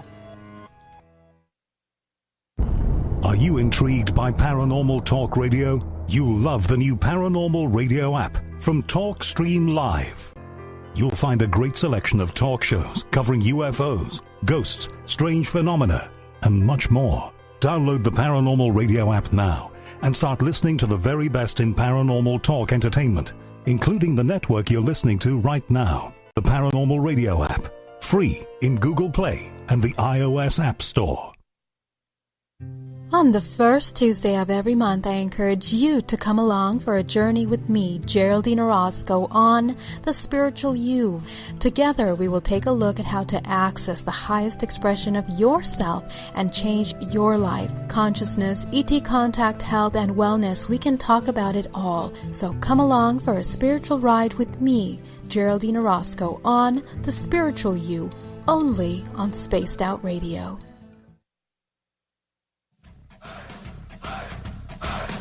Would you like to connect with us? Head to spacedoutradio.com for all your latest show info. Now, back to Dave Scott and SOR. Welcome back to the third and final hour of Spaced Out Radio. Tonight, I am your host, Dave Scott. Pleasure to have all of you listening in on this weekend. Tomorrow night on the show and Sunday, Tessa Nicole Thomas is here with Spaced Out Weekend, 9 o'clock Pacific, midnight Eastern at spacedoutradio.com. We say hello to everyone listening in on KZFX 93.7 FM in Ridgecrest, California, UPRN 107.7 FM in New Orleans, in Noonan, Georgia, WQEE 99.1 FM in Dangerfield, Texas, KDNF AM 1560, and in Reedsport, Oregon, AM 1030 KDUN. On the digital side, we're proud to be represented by Revolution Radio. And don't forget, you can also check out all of our archives for free at youtube.com/Spaced Out Radio. Just do old Davey the favor, hit that subscribe button. The Desert Clam has set the password for tonight in the SOR Space Travelers Club, Galactipote. Galactipote is your password. Make sure you use it wisely, Space Travelers, as the Clam sets the password each and every night right here on the mighty SOR. Our website, almost complete, is being put together by the Gavinator at spacedoutradio.com. We got the first portion up. We're going to be putting some new features up in the next few weeks, so please stay tuned. Check back often. For the final time tonight, we introduce Mike Browne. He is the host and creator of a great podcast up here in Canada called Dark Poutine. Great name. Who doesn't love poutine? Everybody's got to love poutine. I got to ask you, Mike, before we go any further, how did you come up with that name? Well, I love this story. I love to tell this story. So I was looking to do a true crime, paranormal podcast. I wanted to talk about dark things from a Canadian perspective. There was already a true crime podcast called Canadian True Crime. There was already other podcasts with just those on-the-nose names. And I thought, what am I giving people? I want to serve them something heavy. And I want to serve them something greasy. And I want to serve them, something that they can't resist, something they're going to go, their drunk food at 2 a.m. is poutine, But I want to serve it to them with a little bit of cheese, which is my buddy Scott. So There you go. Yeah. So great name. Yeah. Thank you.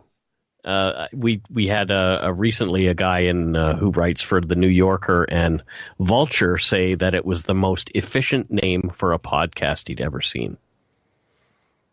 It is perfect. Not going to lie. Thanks. When you go to investigate one of these cases, like the Tunguska, yep. What are you looking for? What catches your attention? What catches my attention the most is the people around the case.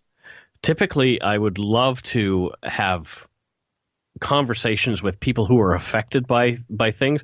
Obviously, Tunguska happened in 1908, so there's not a lot of people left who are going to be able to give me the rundown about this explosion in Siberia in 1908. But I always try to look and see if I can find the stories that had been told around it.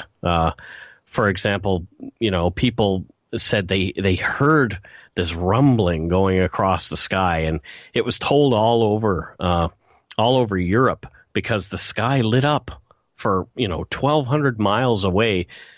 People could read a book because of these crazy cloud formations that were created by the explosion and its aftermath.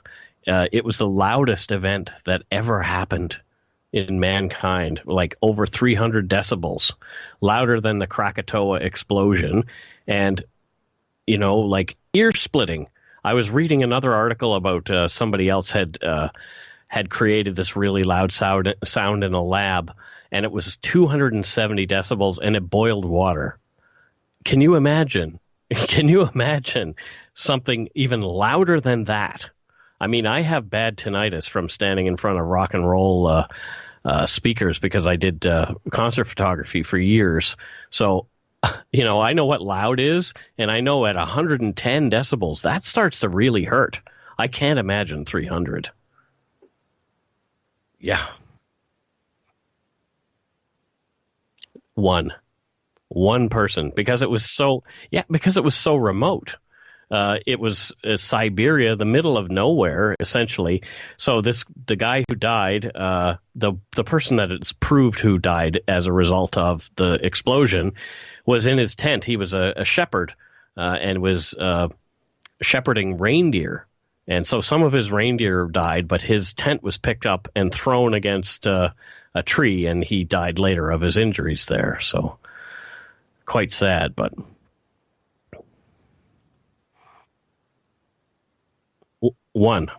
just one, but that's enough. And it made us it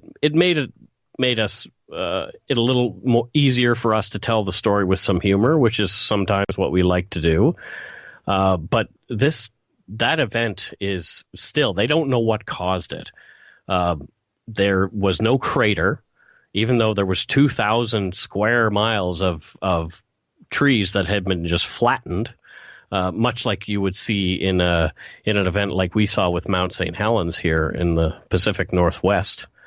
But, you know, like, what was it that caused it? All the theories are really fascinating. I went into a bunch of them, but one of the most interesting ones that I could come up with was Nikola Tesla's death ray.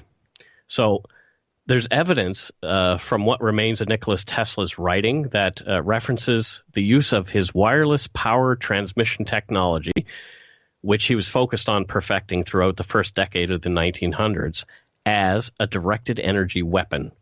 So the French ship Aina exploded in dry dock under mysterious circumstances in 1907, and Tesla went on to say that he could direct his energy at a specific spot on the Earth, and it could be calculated very closely, assuming the accepted terrestrial measurements to be correct. So why Siberia? Well, there's nobody there. What better place to test your death ray than in Siberia, where it's not going to hurt anyone, or if it does, it's a simple reindeer shepherd. It's pretty fascinating stuff.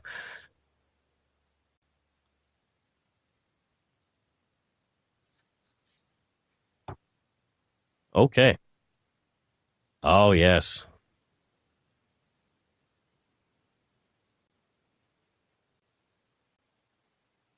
Yes. So this guy was he was an interesting cat. Like the best way to describe him is like he looked like James Dean. In all the photos that I've seen of him, he has that sort of real James Dean look about him, like very a good-looking, rugged, good-looking guy. He was in a lot of trouble, in and out of jail for most of his life, but his family ends up being murdered with a shotgun, and he's found wandering, later on, far away from the event. And he, of course, denies having done it, but there was a lot of inconsistency with the evidence and the stories that he was telling that led people to believe that maybe he didn't do it. I don't know. It's a rabbit hole that you could just fall into. There's a great documentary called The Grease Pit. And the reason it's called The Grease Pit is because this is where the bodies of the family were found in the home, in a grease pit. So there was a makeshift mechanic shop in the garage. And when the police went into the home, they saw there's blood everywhere, but where are the bodies? They didn't know. And so they're looking outside. Did somebody bury people outside or anything like that? There's nothing until they go into the garage and they notice there's this pit with a bunch of junk on top of it, and they start to remove things, and there's this body of this entire family. Oh my goodness! I just want to apologize because I had my mute button on and Mike can attest to this. I was having a little bit of a coughing fit. Yeah. So I do apologize. Mike can hear everything. You guys can't out there. So I was having a little bit of a coughing fit, and I guess when I went to switch my mic back on, it didn't click over fully. So I do apologize to our audience for that. We were talking about the Cook family murders there. Inside that case, why was that Alberta's last hanging? Because was there the controversy over the death penalty at that time? I do believe. I think that is why that was the last person they hanged, because the case wasn't as cut and dried as some people liked and as some people thought. And so it left a bad taste in a lot of people's mouths about, did we hang the wrong person for this crime? Some people think he might have been involved and he may have had an accomplice, which, who knows, may still be running around today. He'd probably be in his 80s or his 90s, but who knows? It's a fascinating one.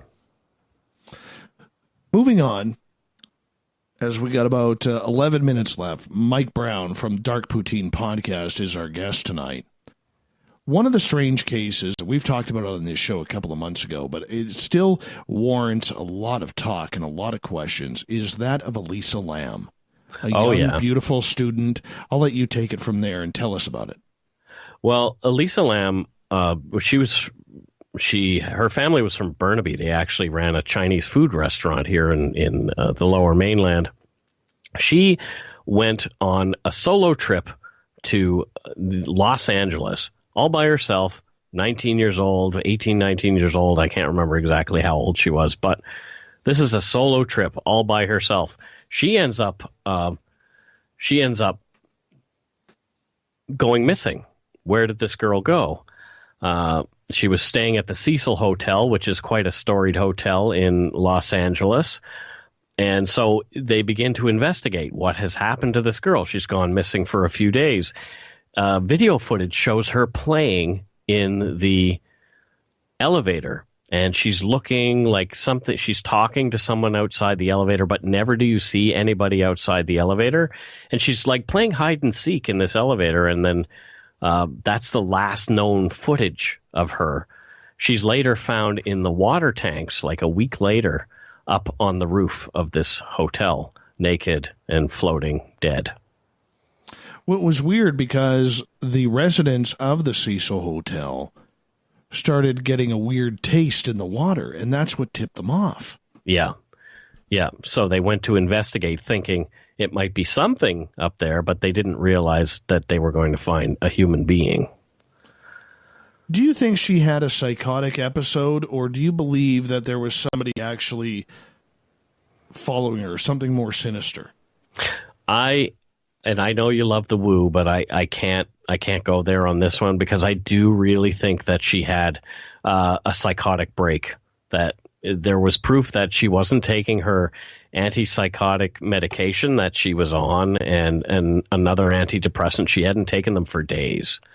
So who knows, when you go off that kind of medication without a doctor's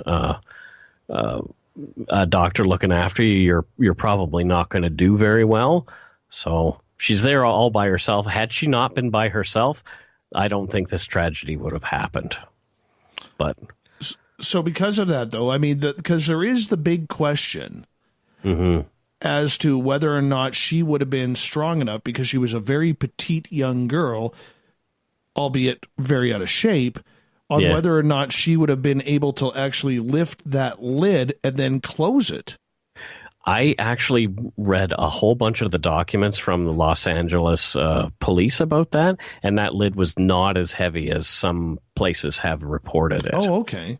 Yeah. Okay. Well, that makes I'm sense. sorry to be a debunker. I don't like playing the role of the debunker. Kill the woo. Kill the yeah, woo, exactly. buddy. I'm sorry.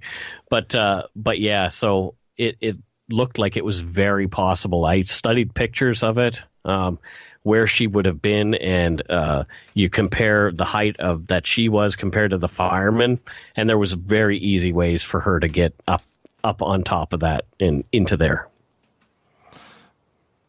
Do you believe, though, that maybe it was triggered by something paranormal? Because, let's face it, the Cecil Hotel is known as Suicide Hotel for a reason. There's a lot of dark, bad energy there. Yeah, exactly. And I think somebody who is in the midst of a psychotic break like she is more vulnerable to those kind of things. So absolutely, maybe a psychotic break in a nice park in Vancouver is going to look a lot different than a psychotic break in the Cecil Hotel where Richard Ramirez stayed and other people have committed suicide. Numerous other people have. Right. I mean, it's just one of those weird stories that I still think there's some answers to. I almost think, going on the woo factor, that she was almost possessed, because that's the way she was acting. Well, yeah, and that's that Morgan Knudsen talks about this a lot, and that it's that kind of you're vulnerable because you're in that state to an entity that is a little darker and, well, very dark in this case. So maybe what she was seeing, she wouldn't have seen had she been, like I mentioned, somewhere else. So I'm picking up what you're throwing down. Trip in the chat room wants me to ask you about if you know anything on gnomes, or have you seen any gnomes running by with a brass bowl? I have no idea what he means by this. Interesting. I am rather gnome height. I'm not a very tall person. I'm not a little person, but I might my be investor. a gnome. Yeah, there you go. I might be a gnome. I don't know. It could be me running by with a brass bowl. I don't even know what he means by that. I'm curious now. Trip, send me a message on Twitter and let's chat. Yeah. He's a resident weirdo. We love him around here. I love weirdos. Love weirdos. We got about 5 minutes left in tonight's show with Mike Browne before we get to the SOR Newswire and the thought of the day. Mike's website, darkpoutine.com, one of the best podcasts out there when it talks about the strange and weird. Mike, as you start to build on this podcast, Dark Poutine, yeah, you've done a lot of stories about serial killers, mysterious deaths around the world. Where do you want to take it? What is your goal with this as you shift your popularity into the future? I'd like to actually start to talk about more of the supernatural and paranormal. A lot of our fans, I didn't think that there would be a big crossover with our true crime fans, but they seem to like our stuff that we do. Like, for example, I did the Harry Houdini, the death of Harry Houdini, and that all took place in Montreal, Quebec. That was where his last moments actually began, was in Montreal, Quebec, when he took the punch from the quote-unquote student from the university there. And that's a whole other ball of wax. But, if you haven't investigated Harry Houdini's death, look into it. It happened. It began to happen in Canada. I didn't know that. Yeah. That is very, very weird. Do you want to get more into the Bigfoot or the ghost aspect of everything, because so many of these stories have been done before, but you're gaining a lot of connections in that field? I do. I would really, really like to do maybe a series on Bigfoot. I'm planning a few different series, but Bigfoot is like one of those things I feel like once I open that can of worms, I can't just cover it in an hour. It deserves more attention, so that may even be a side podcast that I just do outside of the realm of the ordinary Dark Poutine. So it's a thought. Well, very cool. I do have to ask you, though, because there are a lot of podcasters who listen to us, or people who are thinking about starting up their own podcast. How have you guys been able to kind of break through, albeit in Canada, even though the majority of our listeners are in the United States. Well, But the you've really majority been of a- mine Are the are they majority too? of my listeners now are in the U.S. Yeah. Okay. So how have you been able to break through with that popularity? Because with everyone and their dog seeming to have a podcast these days, there's very, very few that really stand out, and yours is standing out. I think the secret sauce is we care about our listeners. We really do. And we care about the topics that we cover. We're not just sitting there having a laugh at, some victim's name that we think is amusing, or we don't blame the victims for what they've been through. We're open-minded. We want to investigate things to the point where we don't want anybody to feel hurt by the things that we say, and I think that comes across. Empathy is a very rare commodity in this world, and it's important to me to be an empathetic character, and I think that comes across in the podcast a lot. It's just it's amazing that anybody listens to us at all. But if you want to start a podcast, just start doing it. Just start recording. That's what I did. I was terrified. I had my equipment for a year before I started recording, and it was haunting me, like literally haunting me every time I walked by this room. I was haunted by the sight of an empty podcast chair.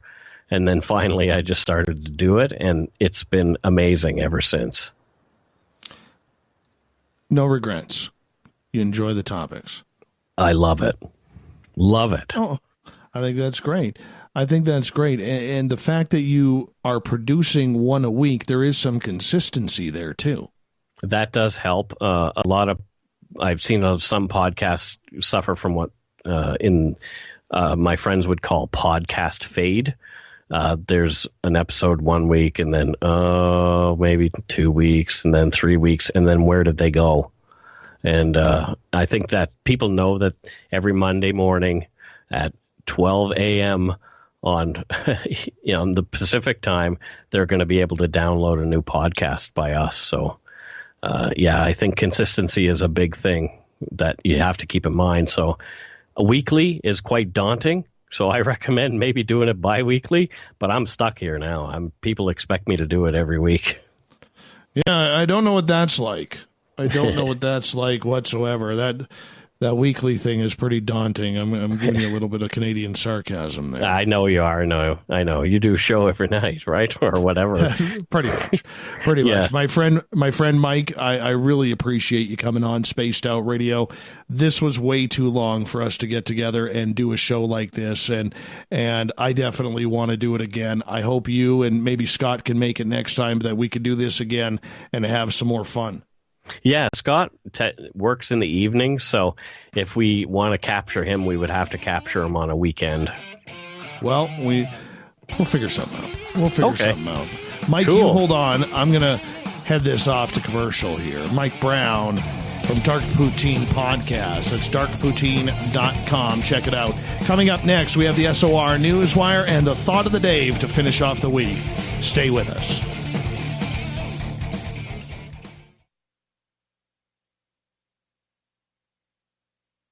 Coming soon to our website, spacedoutradio.com, is the SOR Space Travelers Club. For just $5 a month, you can get into a private area on our site where you can hang with other listeners in our chat room, post in our forum, and check out a bunch of exclusive content and store that won't be found anywhere else, including a nightly after-show party with Dave. It's going to be the best $5 a month you're going to spend.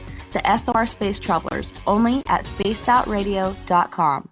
Visit purpleplates.com today. For over 40 years, the Purple Energy Plates have been delivering amazing results for their many customers. Inspired by the great genius Nikola Tesla, the harmony, healing, and energetic effects of the plates have proven over and over to be beneficial and often miraculous to thousands of customers.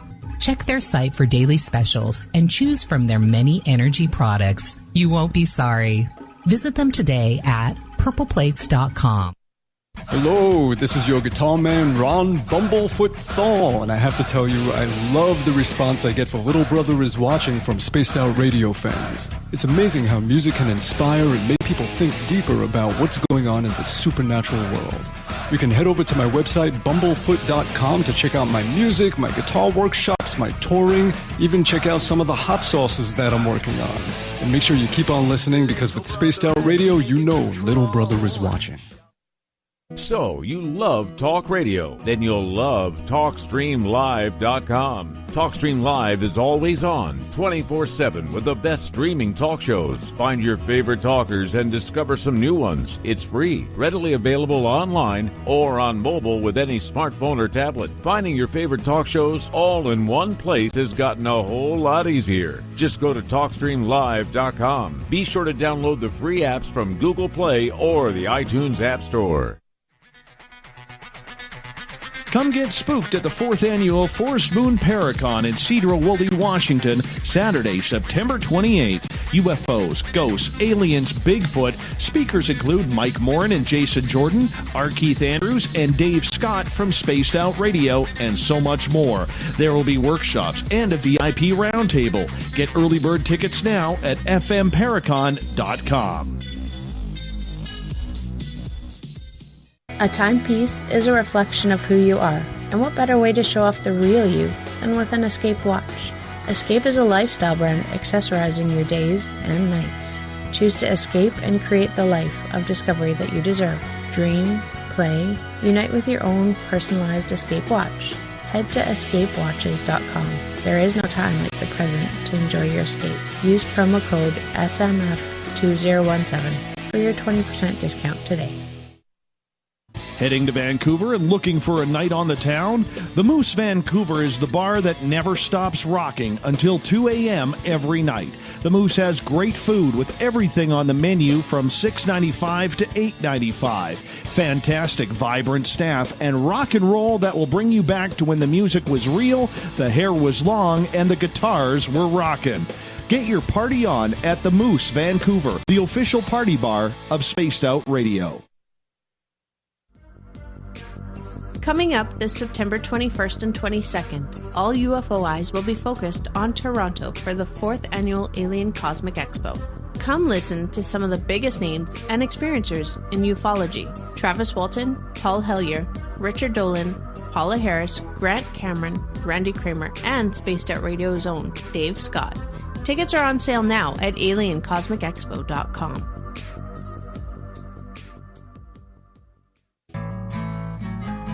Looking for a place to advertise at a very reasonable cost?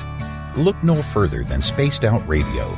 SpacedOutRadio.com has an advertising tab that you can click to check out our daily, weekly, and monthly packages to play on the radio, or our website including social media.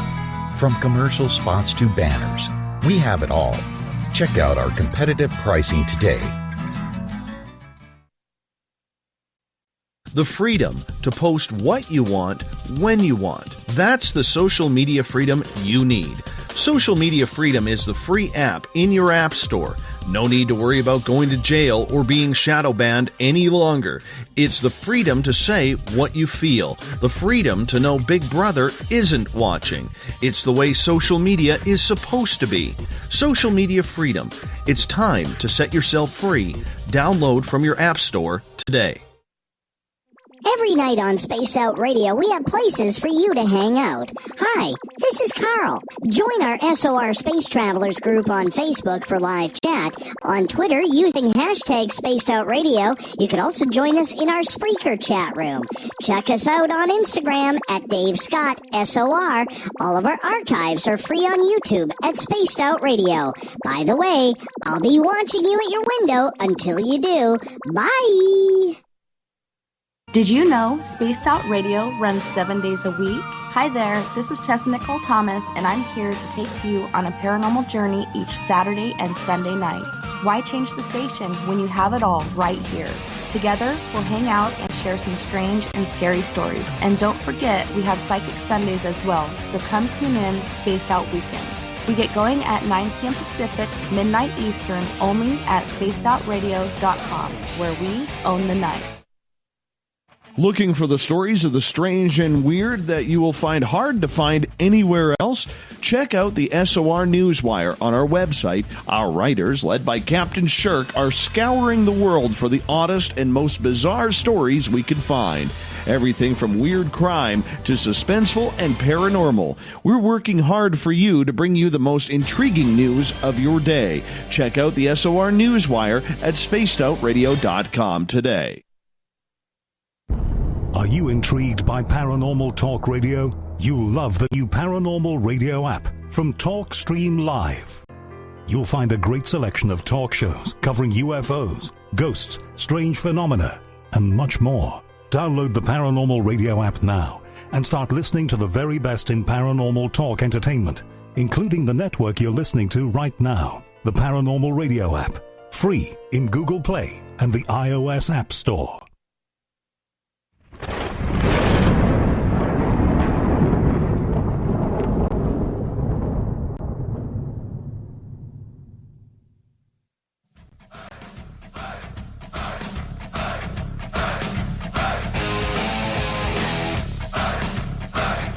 We've rounded third. We're heading for home tonight on Spaced Out Radio. I am your host, Dave Scott, sitting at the captain's chair of SOR headquarters. Thank you so much for joining us tonight. I apologize about the microphone snafu. I don't know why my cough is all of a sudden back. Last night was good. The night before was okay. But tonight, I don't know. Got to pump myself full of Ventolin again. Try and clear my lungs out a little bit more. But nonetheless, I apologize about that. In the last half hour, it was very, very unprofessional. Totally unprofessional.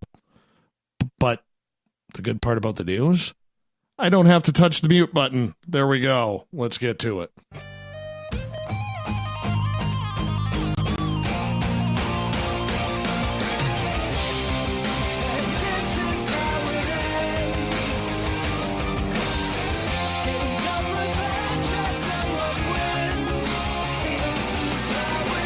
The news is always changing, which is why we bring you the SOR Newswire at the back end of every show, where we get to the weird, the wacky, the WTF, the head-scratchers that make the mainstream. All of our news put together by Captain Shirk, our news director, who is looking into things all the time, making sure I'm always straight and on the narrow. Definitely not narrow, at least not in the waistline. Let's get to the news. I don't know if you guys saw this. Maybe you did. But the Mars Reconnaissance Orbiter has taken a weird picture of a dune on Mars that looks eerily similar to the Star Trek Starfleet logo. The image was captured by the MRO's HiRISE, or High Resolution Image Science Experiment camera. The University of Arizona, which manages the camera, noted the similarities to the iconic logo. It's kind of cool. Enterprising viewers will make the discovery that these features look conspicuously like a famous logo, and you'd be right, but it's only by a coincidence, the university wrote in a statement. William Shatner, who obviously played Captain Kirk, not Captain, I almost said Captain Shirk there, my news director, Captain James Kirk on Star Trek, also had a bit of fun with it, calling out Star Wars as Star Trek made an appearance on the Red Planet first. His tweet, "Hey, Star Wars, will you hurry up your rebel scums? We beat you." That was kind of cool. The dune was created by lava flows and wind long ago on Mars after the lava solidified and the wind shaped it. Eventually, the sand piles that were the dunes migrated away, leaving these footprints in the lava plain, the university added in a statement. These are also called dune casts and record the presence of dunes that were surrounded by lava. It's really cool. Star Trek on the moon. Okay, I'll admit it. I've never seen a Star Trek episode. Never. Yes, I've seen Star Wars, but I was never a Trekkie. John Greenwald from the Black Vault has been taking a lot of heat lately from many in the UFO community because he and a reporter named Keith Kluwer are saying Luis Elizondo may not be the man who actually headed the Pentagon UFO program known as ATIP, or the Advanced Aerospace Threat Identification Program. In a newly received statement from the Pentagon, issued to the Black Vault, specifically addressing a 2009 Harry Reid memo that is being offered by some supporters as proof of Mr. Elizondo's alleged leadership of the program, yet according to Greenwald, it is now revealed that the existence of this document does not alter the Pentagon's original position about their claims. Pentagon spokesperson Suzanne Goff stated, "I can confirm that the memo you are referring to is authentic. It makes no change to the previous statements. Mr. Elizondo has no assigned responsibilities for ATIP while he was OUSD, the Office of the Undersecretary of Defense for Intelligence." Her statement comes amid a firestorm of controversy when on June 1st, reporter Keith Kluwer stated the Pentagon had also said in part, Mr. Elizondo had no responsibilities with regard to the ATIP program while he worked with OUSDI up until the time he resigned on October 4th, 2017 to join the To the Stars Academy. Now, this is in contradiction to what former Senator Harry Reid has said, along with George Knapp from KLAS-TV, and we know how connected George Knapp is to this entire situation. This is a story that is causing a lot of controversy online right now. In fact, there's a reporter, Brian Bender, defense editor for the Politico, who has offered one of the main articles breaking the ATIP story back in December 2017, tweeted, "I'd stay tuned for much more of a definitive statement from the Pentagon this week. The Intercept's assertions and innuendo were wrong, and the issue should be settled once and for all." It's very, very interesting. Very interesting indeed. Yes, UFO drama continues. Speaking of space, let's stay up there. A new study has identified yellow regions on the surface of Jupiter's moon Europa as sodium chloride, otherwise known as table salt, which may originate in the large moon's underground ocean. How do they know there's an ocean in there? Have we landed something on the moon to know there's an ocean there? Am I missing something? Anyways, sodium chloride is obviously the main component of salt on Earth's oceans, so this discovery could indicate Europa's subsurface ocean may be chemically similar to oceans on Earth. Based on the findings from NASA's Voyager and Galileo missions, scientists have long known Europa to have a salty underground ocean covered by an icy shell. Sounds like an M&M right now. Could use some of those. The shell's young surface indicates recent geological activity, leading scientists to believe the salt is coming from the ocean. The presence of table salt on Europa's surface was not found earlier because spectroscopic observations of the large moon were conducted in infrared light rather than in visible light. Sodium chlorides are invisible in the infrared. Who knew? Galileo's infrared observations detected water ice and what appeared to be magnesium sulfate salts on Europa's surface. Magnesium sulfate salts have a composition much like Epsom salts. Where's the pepper? That's what I want to know. Who's sprinkling some pepper on that? Now, I got to tell you, this has got to be one pissed off alligator. We go from Europa down to the state of Texas. An alligator is swimming around this lake with a large knife sticking out of its head. Yeah, someone stabbed it in this lake in this neighborhood outside of Houston. I mean, I feel sorry for the alligator because it's probably in a lot of pain. You can't remove the knife because it's probably going to affect something. But the alligator keeps swimming. Orchard Lakes Estates resident Erin Weaver spotted the gator in the lake by her home, and her photos of the injured animal subsequently went viral in the neighborhood social media groups. She says, "I saw him swimming, and then I saw him turn, like swimming towards me, and I saw something sticking out of his head. Looked like a steak knife. that was sticking out of his head. I don't know if it was in his eye, but it looked, if it wasn't in his eye, it was very close to his eye. Weaver said she and her neighbors are used to seeing alligators in their lakeside community, adding that she's lived in the neighborhood for 6 years without ever worrying about being hurt by one of the reptiles. Almost every morning I see them, she said. Never have I seen them aggressive or defensive. If you walk by and startle them, they just go underwater. Now Weaver and other residents in her neighborhood are trying to find help for the animal. She says Texas Parks and Wildlife Department is expected to check out the gator next week. She goes, I feel that somebody did this on purpose. I can't imagine the animal going after somebody, that they would have to defend themselves because we've never had that happen before.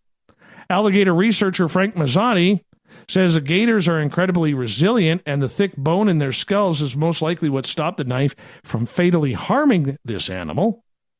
However, Mazzotti said he couldn't determine the extent of the damage from the available photos.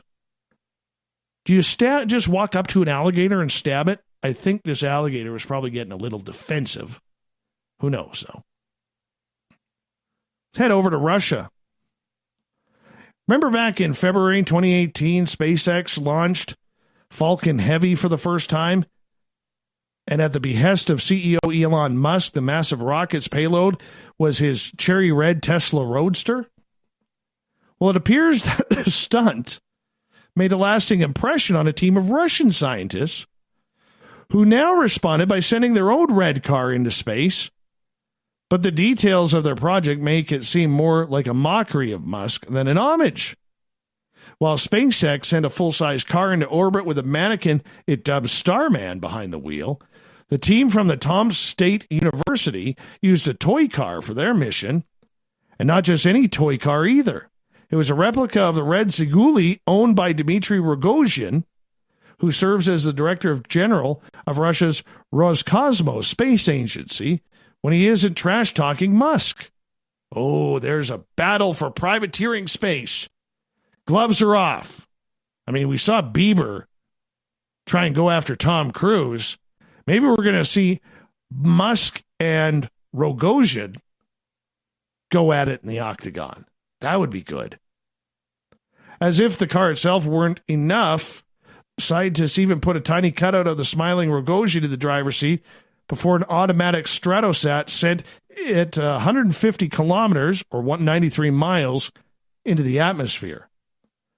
Unlike Starman, however, the Rogozhin replica has returned to Earth. The car landed an estimated 2,000 kilometers away from the launch site after about 16 hours of flight. All right, continuing on here.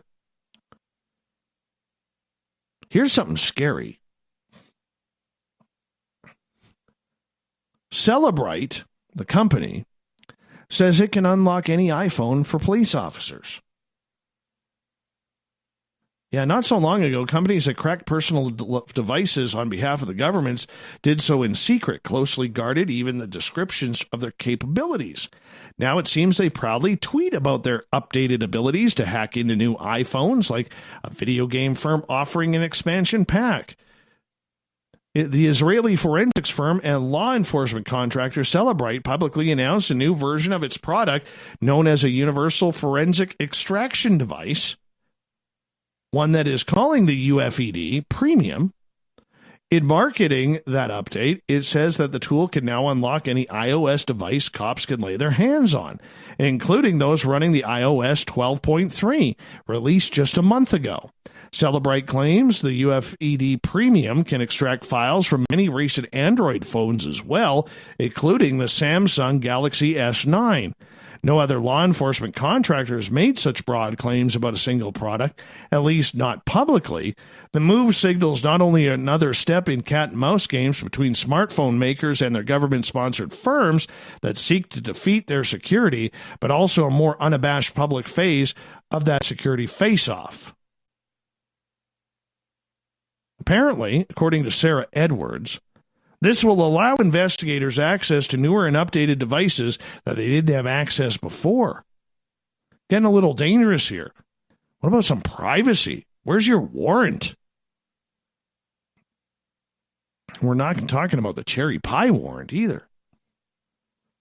All right, continuing on. I think we got time for one more. Yeah, we do. It was the last day of Denqualen Joyner's probation after being found guilty for the sale of a controlled substance in November 2018. But for old Denqualen, it didn't end well. 22-year-old Braden Tidman was rearrested on June 7th. The Manatee County Sheriff's Office SWAT team staged to execute a search warrant on Joyner's home to take him into custody for an active armed robbery warrant. But Joyner wasn't home. Oh, no. No, the police sting did not work. Law enforcement was aware Joyner also was thought to have sold drugs, so an undercover deputy working with the SWAT team called him up on his cell phone and said he was looking to purchase an eighth of ounce of marijuana. Heaven forbid. That bad marijuana. Joyner agreed to meet the undercover deputy in the 3000 block of 14th Street West. When he arrived, deputies converged on the area, but Joyner called to say that his vehicle broke down a few blocks away. Law enforcement transitioned to the new location in unmarked vehicles, found Joyner standing next to his vehicle, and he was arrested without incident. Deputies found 4.4 grams of pot in his pocket, according to the report. Inside the vehicle, cops say they found a blue lunchbox containing another 10.4 grams of marijuana and almost 8 grams of oxycodone.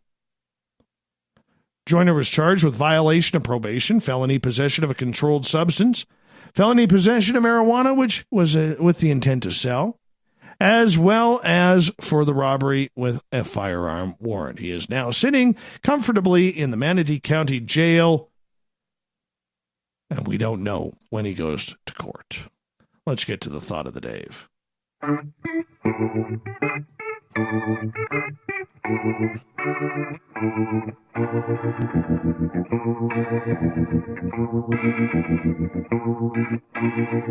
Thought of the Day happens every night at this time, where we post a question on our Facebook and Twitter pages, then read your responses on the air because we love the audience participation around here. Today's Thought of the Day is as follows. Ah, damn it, I missed it. Oh, goodness, let's just scroll on down here. Which missing persons case are you most curious about, and why? Oh, we got some good ones here. Chuck. Todd sees the high strangeness, and it happened here in Pennsylvania. Allison. Tamara Keepness. She disappeared in Regina early 2000. We were living only a few blocks away. My heart still aches for her family having no closure. Sandra, on Vancouver Island, the Michael Dunahee case, missing since 1986 in Victoria. Just a few years ago, I somehow got a strange phone call late one night, an elderly lady calling from Vancouver, somehow mixing up my last name with Dunahee, and said she knew where he was, and the van was there, that he was across the street from her. Weird. Kimothy, we call her. Kimothy. Brandon Swanson, such a strange last cell phone call to his parents. He said, "Oh crap," then is never heard from again. It's been 11 years now, and still no body or sign of him. The Axe, John Ackerman. Good reporter, very good reporter, good friend of mine. Jimmy Hoffa. There's a great book called I Heard You Paint Houses that Martin Scorsese is turning into a movie with Al Pacino and Robert De Niro.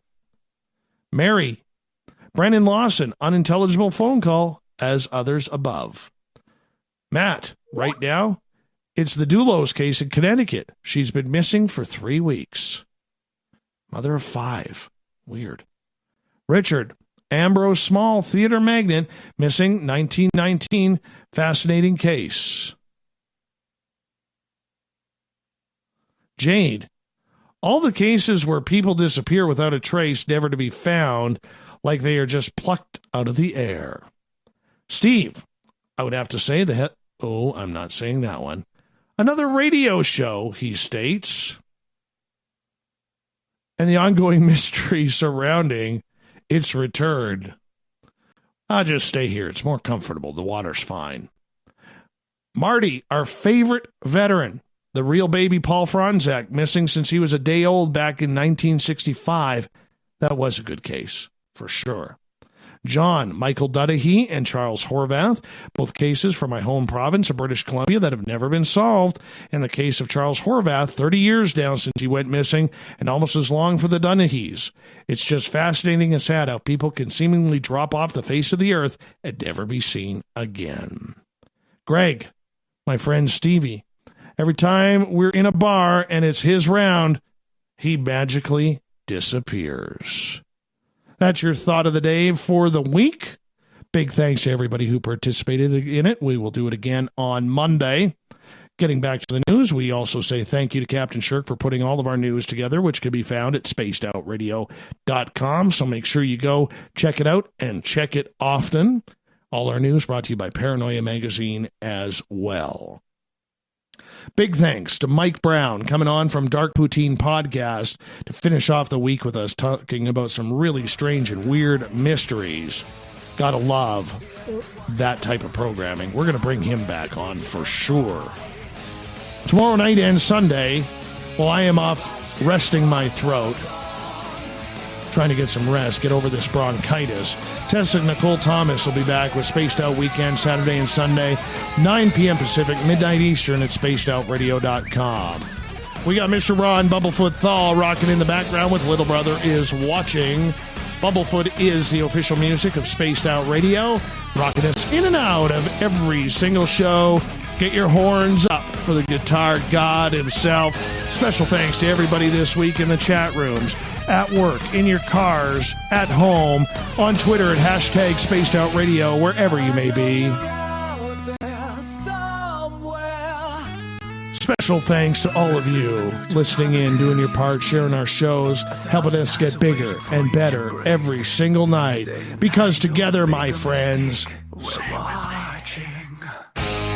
we own the night. I will talk to you in 21 hours from now. Mr. Bumblefoot, we need a favor. We need you to take us out for the weekend.